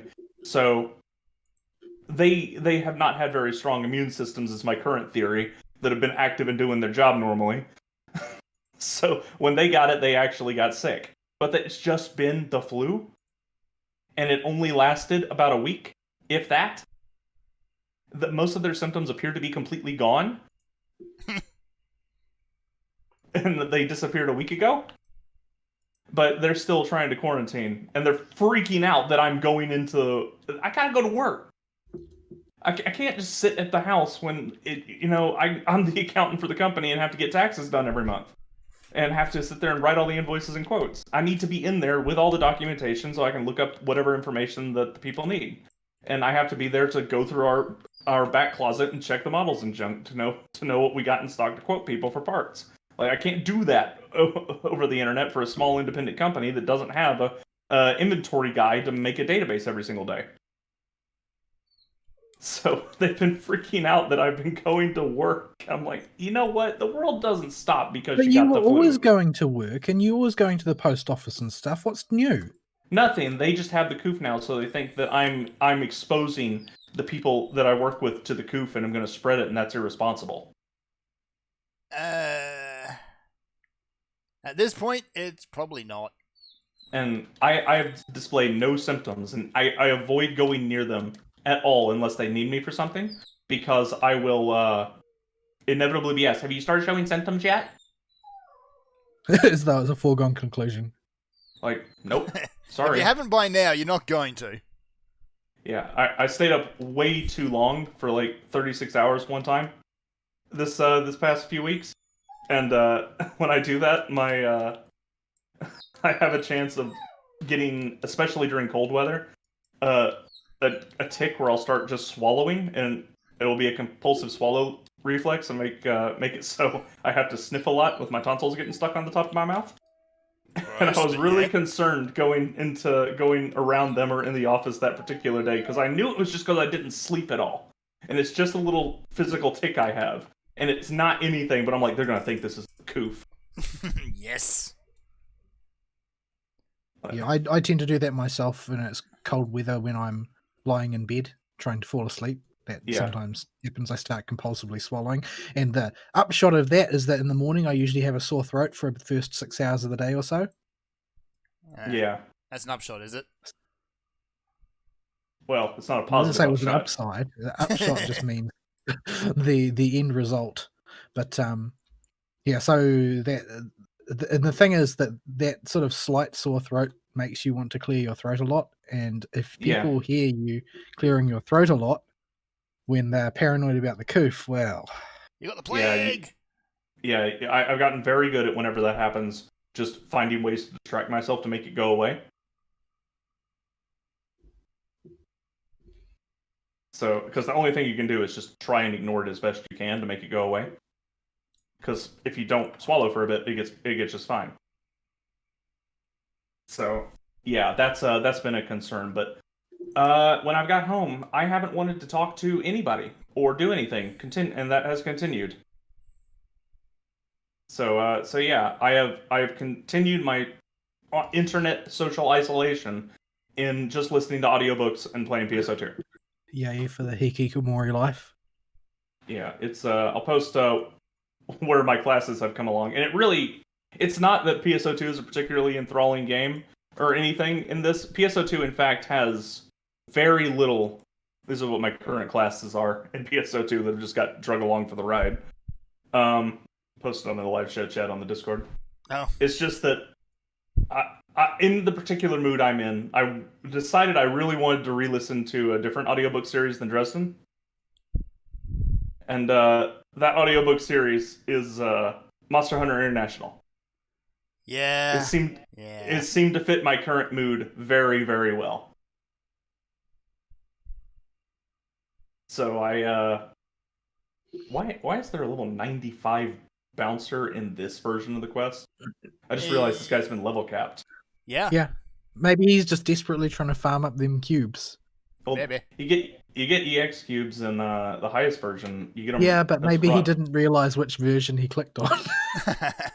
I suppose so. Or maybe he's got like a level 1 subclass or something. I guess I haven't looked at what his subclass has been leveling as. He might just not have a subclass. Maybe. So yeah, Monster Hunter International has been very, very feel good for me right now to go through again. Yeah, they don't like the feds much. No, Correa does not. There is a entire blog post about his opinions on recent ongoings that you should all go totally read on MonsterHunterNation.com. But more to the point, the book series has an overarching plot and a big interesting story that's going on that is subservient to the overall message of F the government.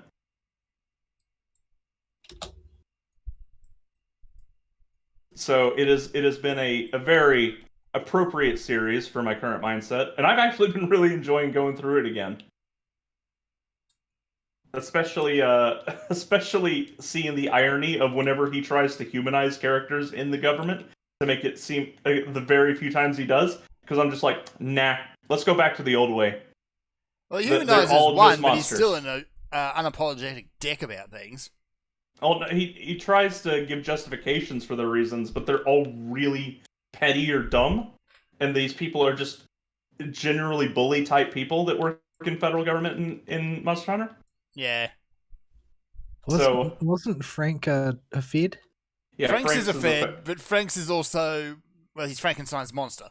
Well, the whole thing is the federal government is breaking the rules he set when he signed a contract with Ben Franklin. Yeah.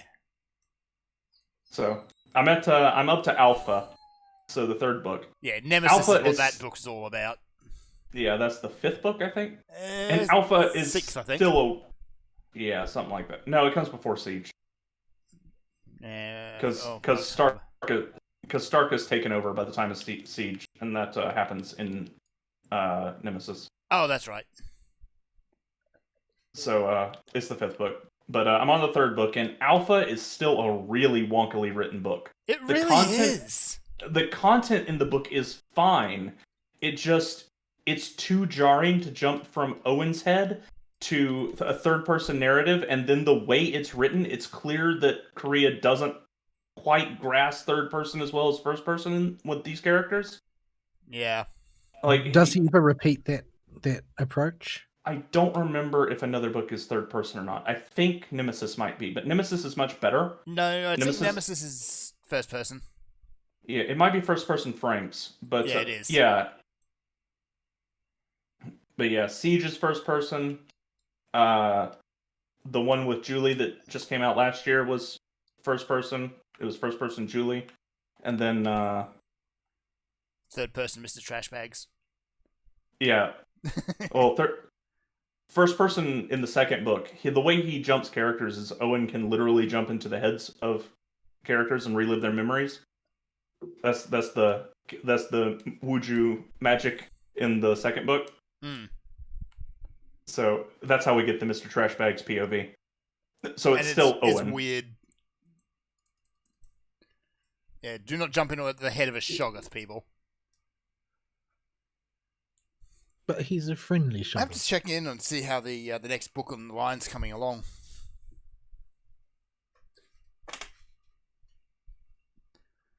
Yeah, after that Julie book, it's not sure how much it's coming. Bloodlines is the next book, and it comes out August this year. Oh, there you go. And we got a cover for it this past month or so. Nice. I think our party member just bailed on us. So yep, there he goes. Yeah, he didn't leave the party, so I was going to kick him. but yeah, I've been enjoying going back through the books. It's just there's nothing wrong with Monster Hunter Alpha's story. It's just really weirdly written, and the way everything flows together with his actual prose on the page and his writing of the events is just not great.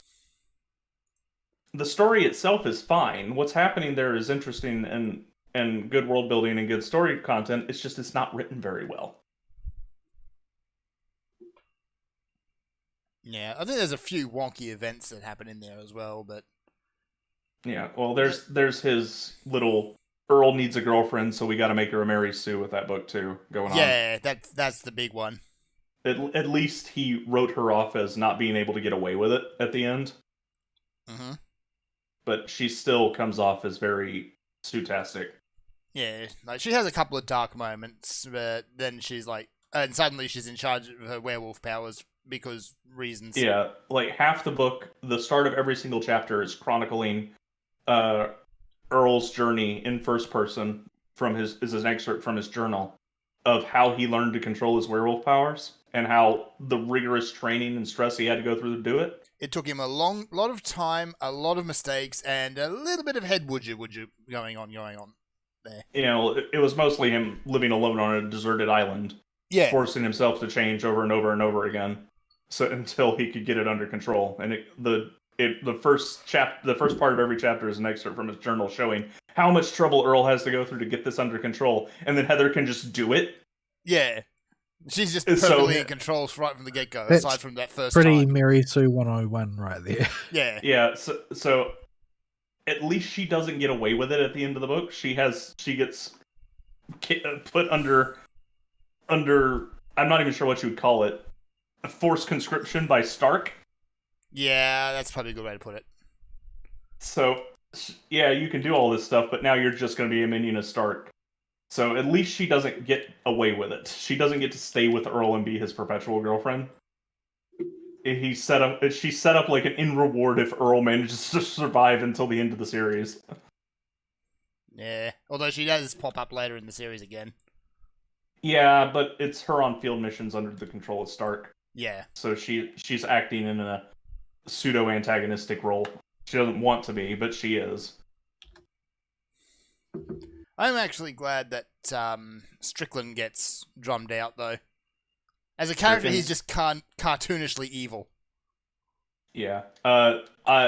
Unfortunately, we still have to put up with Stark Who is an for idiot. all of Alpha, and Stark is just what I imagine every single government bureaucrat type to be. A coward and an idiot? Yeah. He shows up, he's like, I'm gonna make some money under the table. Government agents can't collect puff, but if I call this agency that works dirty and under the table and give them tips as an FBI agent, as long as they pay me a cut, we should be good. I'm like, this is just how Washington must work all the time. Seriously, Oops. fix your governmental system, dude. Yeah, well, it's just federal creep. There's some things we need to do when we fix the Constitution that impose more Finn? restrictions. The internet told me your acting prime minister's a white supremacist. The internet's an idiot. Yeah, I saw that too. They said why? all lives matter this week. Yeah. If you think all lives matter, that means that you're a white supremacist, didn't you know? They don't realize the irony of that, do they? My while the BLM stuff was in full swing, my aunt's parents are getting up there in years. They're in their early 80s, and they're not doing so good. So she's had to take care of them, and this means I have to help them with all their technical problems. So he was saying he didn't understand why he got suspended from Facebook for saying all lives matter, and he's a raging libtard. And so he got his Facebook account suspended because he said all lives matter, and people reported him. I Yeah. thought, and he didn't understand why. Because there's no logic behind it, is why. Because reasons is what I told him. This is but yeah. happening now. So yeah, I It's posted. easier to stay in good with the Chinese government than the left-wing establishment in the United States. Yeah, think about that for a second. I'd rather not. So, PSO2 was the game I played while I was listening to Monster Hunter again. I'll give a better retrospective when I finish going through it, because there's a lot of stuff on a reread of Monster Hunter that you don't get your first go through around, and it'll be interesting to go through it in full and give you all a better full retrospective of everything. So while I was doing this, I needed something to do with my hands, because I can't just audiobook, and I can't do anything that requires language or me needing to read while I'm listening to an audiobook. So PSO2 is the easiest thing to do with your hands and still make progress with without having to read anything. So I made quite a bit of incidental progress in PSO2. I got my Bouncer, Summoner, Hero, Phantom, and Estelle up to 95, and my Tector. And I'm working on my Force right now, which will be a sub for my Tector. And basically, this this recommended quest you're seeing us do on the screen is up once every 5 days. And while we're not getting a superb amount of experience at the difficulty we are doing it, you'll normally get around 3 to 4 times the experience we're getting at the highest difficulty, with a mess of EX cubes that just drop without even needing to go to the swap shop. They just drop as EX cubes, which are needed for a whole lot of things. So it's worth it to just, whenever this quest is up that day, to spam this quest as much as you can to grind up anything, and you'll level really, really fast. I went from 80 to 85 this morning in like an hour and a half of just listening to a chapter in Monster Hunter and spamming this quest at the highest difficulty. We're doing this difficulty right now so Fern can get his subclass up, because you need a main class and a subclass at 75 to do the hardest difficulty, and Fern only has a main class at 75. Yeah. So, and you'll notice, even at this difficulty, he's got his other class up to 58 already. It started at 52. Yep. So it's So it's coming very along really quick. Yeah, so it's really EXP efficient. Thank goodness for Small Mercies, otherwise you'd have to spend even more time as a fandom. Yeah. Edgy. And he needs to get it all the way to 85 for the current urgent quest caps. Please no. This So- is a weird class to play. I would just take your bonus keys from here on that you get and just use them on Phantom to get it leveled up. And just do that instead. And that way you don't have to play Phantom. Because Phantom is really boring. Phantom was a drag the whole way I was leveling it. because I needed an objective other than just making the level numbers go up at first to get myself engaged in playing. So I set a goal for myself to do every client order in the game at least once.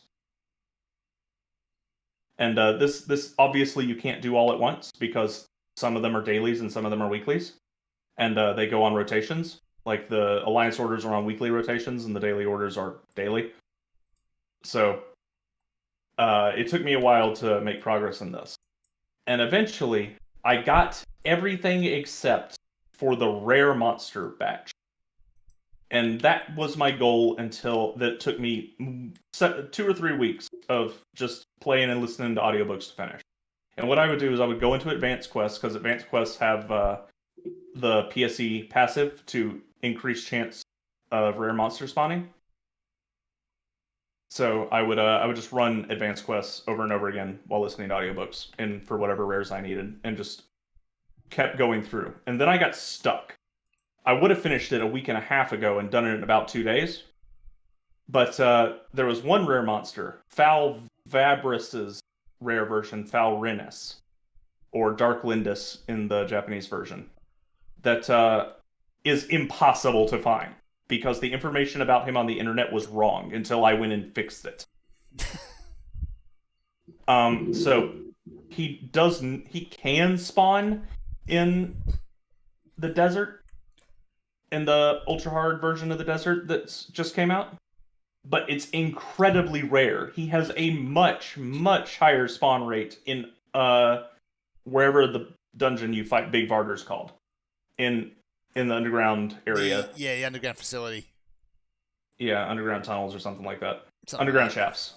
Okay. Yeah, so the ultra hard version of that quest, you can find him much easier. And I got him after like 3 runs of the place. And what I would do is I would load up the ultra hard version of the quest that I was checking him for, play as the Estelle class so I don't get one shot, and just float around the entire map until an emergency trial triggered. And if it was not Falvabris, I would just pop a telepipe and leave and reload the mission.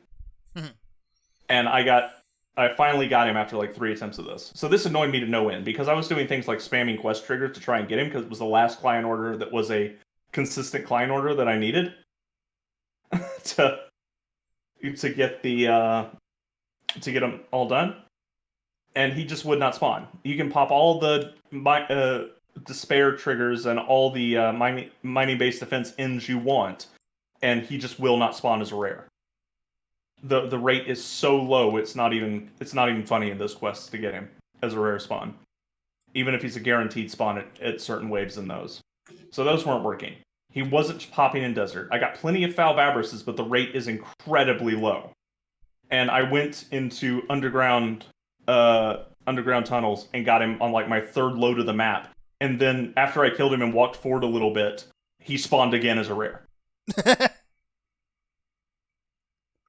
And what's frustrating about this is the list of potential mobs that can spawn on those ultra quests, like a few other quests in the game, is so big that you can't check it in game to see an enemy and their rare version if they spawn on that map, especially their rare version, because there's so many enemy types and combinations that can spawn in the ultra versions, and so many variants that the default list display just isn't big enough to show you everything that's in that map. So you had to rely on the wikis. Well, the English wiki's useless because nobody uses it. It's good. It keeps track of very basic information, but anything that has any detail just... where's the monsters? There they are. But any type of detail or nuance just ain't there in the English wiki. So you got to use the Japanese wiki most of the time for that stuff and just Google Translate it and hope for the best. This is a gamble, but they have tables and charts on there that are fairly easy to translate and read that show you the locations with hyperlinks to where all the monsters can spawn and their spawn rates and stuff. Only one problem: the Japanese wiki was wrong. It didn't list underground tunnels as the place that was most likely to spawn the rare version of that monster. So I was mad because I didn't even think to look because there was no indication it spawned there.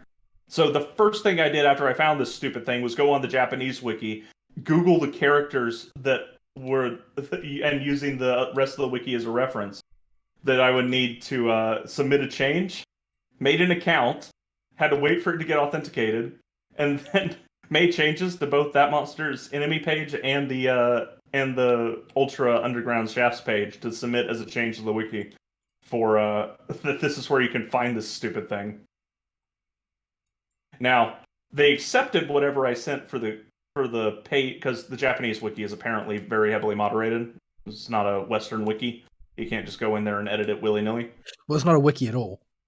Yeah. Like, and you interact with it the way you would a wiki, but it doesn't use the same platform technology. Yeah. So I submitted 2 changes for review there, and they accepted the one for the level page, but not the one for the main page yet. It was still pending, and I'm not going to go back and check. But it was just so frustrating after days of going through that I felt this problem must be corrected, so some other poor soul trying to 100% the quest doesn't get stuck where I was for weeks of trying to load up different quests. All right. Do we have anything else for the week? Because we're at time. We're actually over time. No, and yeah, as usual, we don't have any news. Yeah, the only one little bit of news I found during the week is EA popped up again with their loot boxes. Oh yeah, they went with the surprise something or other again, didn't they? They're not surprise mechanics. They're let me quickly pop it up again because good gravy. They are closer to a surprise and a delight. Delight! A delight Oh and a my. surprise! Oh my! So, yeah, they're trying to peddle that old crap again. Remember when we could just, unlock stuff in the game by playing the game? Or occasionally finding cheat codes. Yes. People Yeah. don't play I remember cheat games codes. anymore. Yeah. So, yeah. So, EA is still in arguments about their loot boxes, and they're still trying to peddle the same crap. And it's honestly been as well received as surprise mechanics. Yeah. The fact that we can't fix problems like loot boxes as long as legislatures still have boomers in them. They just don't get it. Yeah, they don't understand. But I And- don't want them to take my gacha away. Wait a minute. You I know- just did a combo and my character bowed as a Hardeman attack. Oh yeah, you got all kinds of tuning animations. Good gravy, why? I'm still trying to figure out how this Oh. class actually works. I've been introduced to Oh, Kyokuya or whatever his name is. Oh, yeah. Pappenbrook. Pappenbrook. And Oh my goodness! No, I Yeah. don't hear the Pappenbrook because I use the Japanese voice track I'll be because it's glad. better. He's, he's at his but most he- Pappenbrook. The thing is, that the Japanese voice for him is really weird because it's an old man voice. Can't be Chuny without an old man voice. Well, you can. It's just, his character's just weird. I've heard both of their voices, and the Japanese version is really weird. But yeah, it's insufferable, and I don't feel like the game beats up on him enough for it. Yeah. Yeah, the fact that he gets away with most of his BS It's not during... just that he gets away with it; it's that they make him look good. Yeah, they make him seem justified and like he's thinking with a clear head during his subquests to find the story out what happened between him and Estelle Chan, whatever her name is. Still Lucot. Chan. Yeah, Lucot.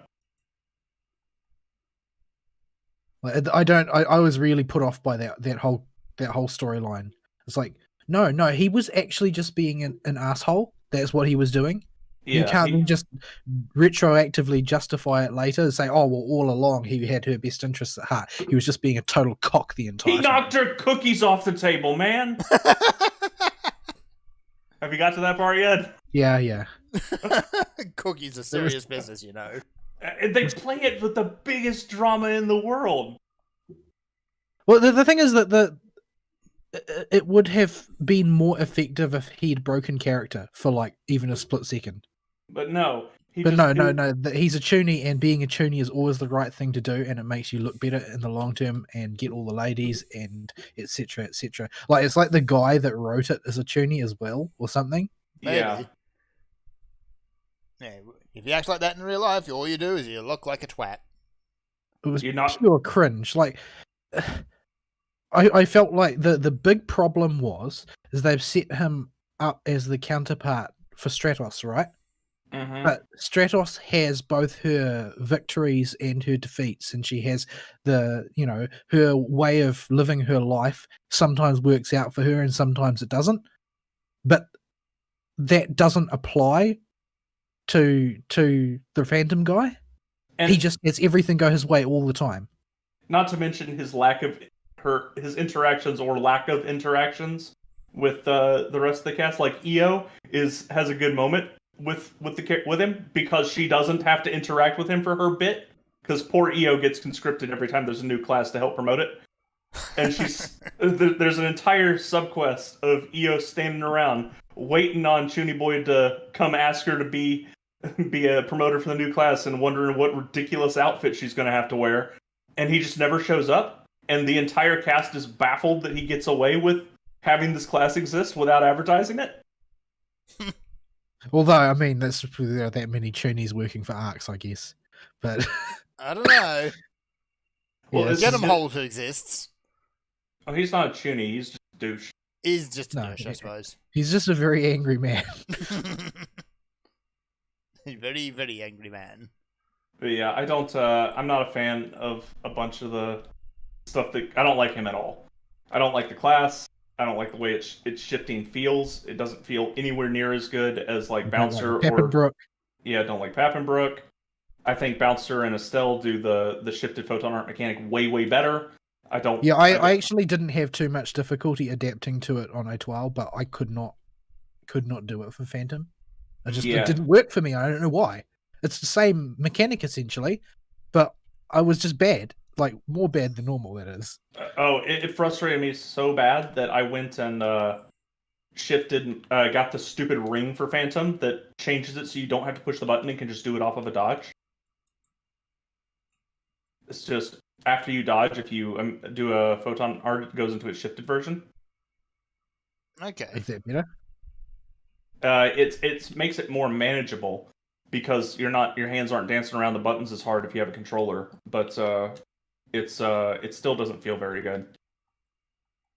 It feels much better to shift the art into something totally different, like you do with Bouncer and Estelle. Having to pre-prep the alternate version. Why not just have the alternate photon arts? Because all the ones you want to use the shifted version of, you never want to use their base version. That bad, huh? Yeah. I didn't look at their relative powers or anything, so. Yeah, and the Phantom's really bad because it has a pseudo false version of the hero class's hero time mechanic, where the more you rotate and use different photon arts, the more you build up that stupid meter. Honestly, that's one of the things that I don't like broadly about the design of the classes in PSO2 is this absolute crippling addiction to charging meters that they've got. Mm-hmm. Yeah. There's so many classes are just about charging meters. And in fact, the one that I like the most is actually the fighter, as far as meter charging goes. Well, Because yeah. the meter there is just for keeping rhythm. It's not like the entire class is based around charging it up and then expending it, or a long cooldown or something like that. It's just for keeping rhythm, basically. Yeah.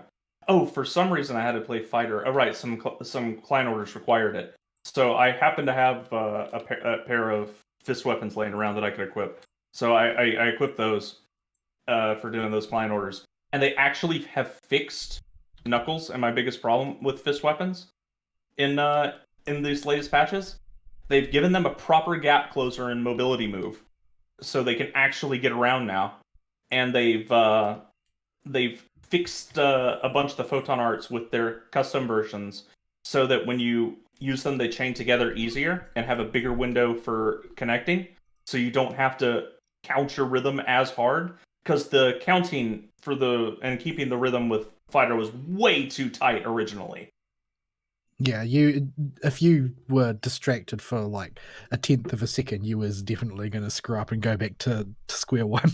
Yeah, and they made it so some custom versions reduce the damage on the photon arc significantly, but allow you to fully charge your rhythm meter. So you can recover if you fall down. Your next hit will do no damage. So you use a photon arc and blow some PP, but you immediately get back to your full rhythm, so you're not sitting there in low bar, no build up. Whatchamacallit? So Knuckles Fighter feels much better to play.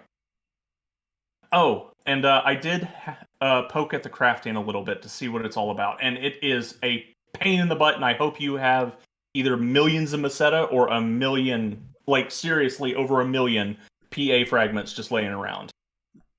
That good, eh? You need so many skill discs dismantled for crafting. It's ridiculous. Yeah.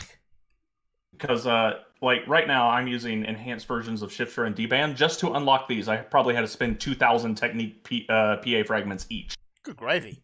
Yeah, I don't have that many. I don't even have 10% of that amount. Yeah, it costs Meg's gonna eat, millions man. of Meseta. Yeah.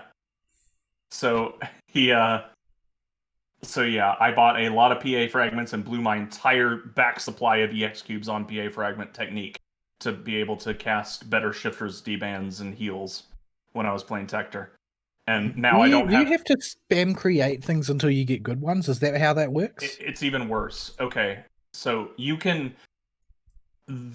level up your crafting in certain categories by getting achievements that you can only see in the crafting menu itself inside your room. And the number of achievements you have dictates what level that crafting is, and depending on your crafting level, will allow you to acquire certain other achievements that do not make any progress until you're at that level. And those achievements will have recipes tied to them. And that's how you unlock all the extra recipes and increase your success rate and reduce the cooldown and stuff. However, I have yet to encounter reduce item requirement or material requirements yet, and they get absurd. And don't even bother with equipment extensions. Number one, if you need the equipment extensions, you will do a lot more damage, but you're going to need probably about 200 million Meseta to be able to fund your way up to the point where you can actually have the materials needed. Because it costs like 15 PA fragments or whatever element the weapon or unit is for the defense or attack you want to give it. And it costs like 100 million scaling up to... No, 100,000 scaling up to 25 million Meseta, depending on how high you want to crank it up. I was under the impression that the reason to doing that wasn't to make things more powerful, though. It was I thought it was if there was like a potential that you simply didn't want to live without and were obsessed with just continuing to use that weapon. Yeah, you can because if you're at that level of obsession, then there's not really any reason to worry about how much it's going to cost. Yeah. The only issue I have with the equipment extensions is they're required for daily crafting, and daily crafting is the best way to get your levels up. Just do your daily crafting every day, because it just costs too much money to do it normally, and daily crafting is free. They provide the Meseta and mats, and you get rewards for doing it. I haven't been doing it because you've got to go and look at yet another menu because this is a Japanese game. Yeah, it's a pain. The crafting menus are a nightmare as well. Yeah, they are. And what's double bad about the crafting menus in this game is they don't scroll like every other menu in the game. So there'll be a page of icons, right? There'll be like 4 pages of these for one category of crafting achievements, for instance.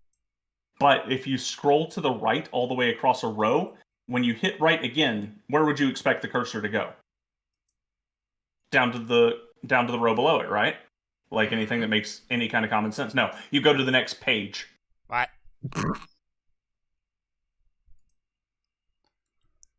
And what's extra funny is if you hit right bumper, you can already tab the pages. Then what's the point? Yeah. Somebody screwed that up, I think. I don't think that was intentional. I don't know what sort of level of redevelopment is necessary in order to port this over to the West and to the alternative platforms, and they've made a big deal about about doing it as well. But they've made a a menagerie of very strange and quite terrible decisions at every stage of the process, and are continuing to do so for PSO2 too. Like, for instance, they are porting it to PS5, but only in Japan, exclusive to Japan, and they're porting it to the new Xbox, but exclusive to the West, and only the global version. That's very strange. Like, why? You're going to all this effort and spending all this money, except you're just going to restrict what people can do because reasons. Because reasons. Pretty much.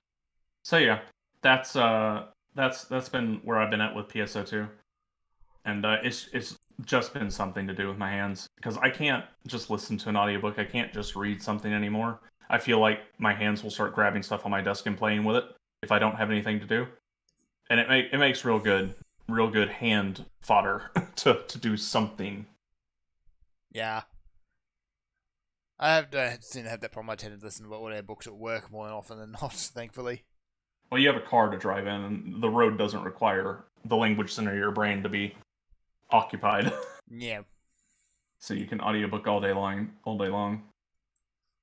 Not quite. I can audiobook 5 minutes at a time. Yeah. Oh, I've got when we were at peak, we're dead because everybody's locked down.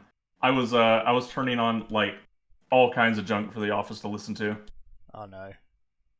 So I have recently started playing the Monster Hunter series. Wow. And specifically when I'm at work, I will play the spin-off with Oliver Chadwick Gardenier. Oh, why? Because I've still never heard of a conservative Mary Sue except for Oliver Chadwick Gardenier. And it's hilarious to have people go, "What book is this?"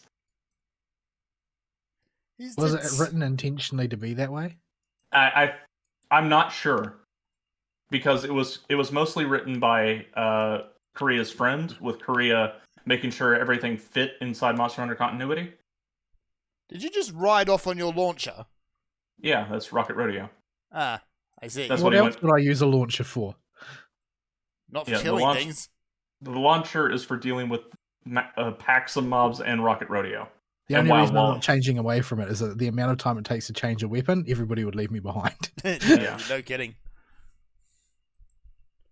Yeah, and we have, at this difficulty, everything dies in a few hits. Except for this idiot. This idiot, if he just starts hopping around, I can't hit him for crap. He's a right pain in the butt, especially solo. In the quest where we were complaining about, what's his nuts, Varuna, that shieldy dragon is a boss you have to fight basically solo. You have NPC companions, but he never targets them. And so he becomes a colossal pain in the keister. You've got to fight him in a very small area as well. There is a pillar you can lock him on, I figured out, and he'll get stuck. But it took multiple runs to figure that out. What I found is that you could kite him up onto the ramp, drop down off the side of the ramp, and then just shoot up at his face, and he would take quite a while to work out that he needed to go down to you. Yeah. He's not particularly bright then, is he? No. No, he is not. So yeah. Alright, we should start looking at wrapping up then. Alright. Closing comments. Sorry this was a very nothing show, but nothing happened. Literally nothing happened. Yeah, I don't know whether I should be sad or happy about that these days. Yeah, we got a lot of world events that are brewing something in the background. Stuff feels like it's bubbling. Although whether it'll be good, bad, most likely bad. But what that'll turn into, we don't know. And just a reminder, I'm going to quickly talk to these two about alternate hosting. And maybe moving our primary host after the show. And sometime, probably next show, might be a little bit later if we can't decide tonight, we'll let you know if and where we're going to change our hosting, so that you guys can continue to follow us and keep track of us there. Yeah. So, because YouTube's just not safe. It's too high a chance that if we ever did attract attention, we would just get yeeted. YouTube's been wonky lately anyway. Well, wonky for the last 5 years. So yeah, The deep irony is that YouTube is still the least censorious of the major social media platforms. Yeah. yeah, they took like a whole week to hit Trump. They didn't eat him day one with everybody else, but they got to him eventually. Didn't they eventually unmute him? I don't know. Because I've seen that there are a few of them that are trying to backpedal now that they've seen the sort of scope of the backlash. Now that they know what exactly they've done.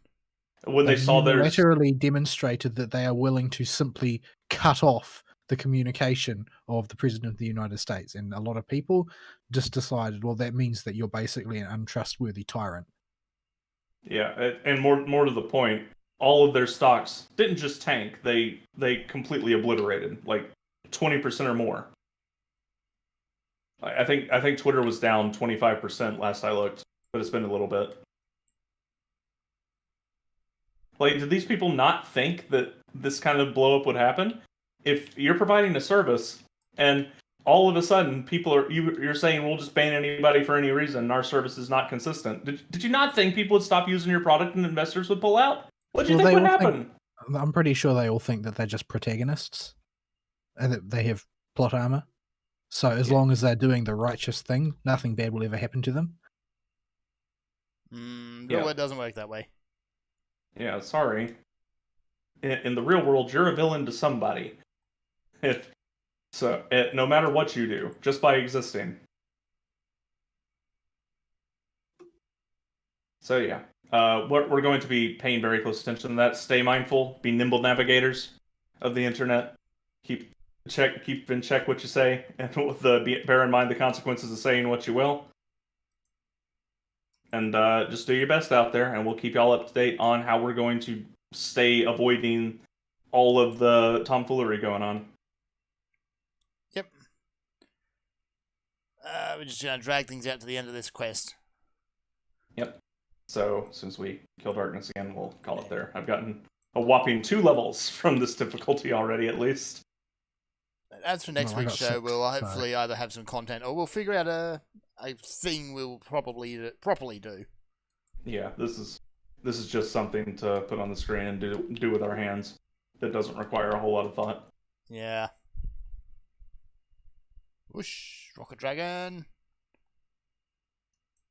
This boss is actually, if you're fighting at appropriate difficulty, the Gold Dragon boss is actually really fun. It's actually a well put together solo boss. I just kited him around and around the pillar until he died. Yeah, his timings are not ridiculous. Even the insta laser beams out of his hands and his face. He didn't have hands and face for me. I broke them immediately. And you can actually plan what you want to break with that boss, and to make it easier or harder on yourself. I just fought him exactly the same way as you do Pointy Nose Dude from the whatchamacallit, Amduskia Quartz Dragon. Sky. Yeah, Quartz Dragon, that's the one. Yeah, I fought him exactly the same way as Quartz Dragon. All the same strats work. He's less dangerous than Quartz Dragon too. Yeah. Yep. His numbers are higher, but his abilities come out with more telegraph. All right. So with that, let us get out of here, shall we? All right, folks. I think we're done with the show. Thanks for putting up with this show. We'll hopefully have some content or something to play next week, and I will do my best to get y'all updated on how we're going to keep the show running in the current world we're moving into. All right, folks. Sayonara. Bye-bye.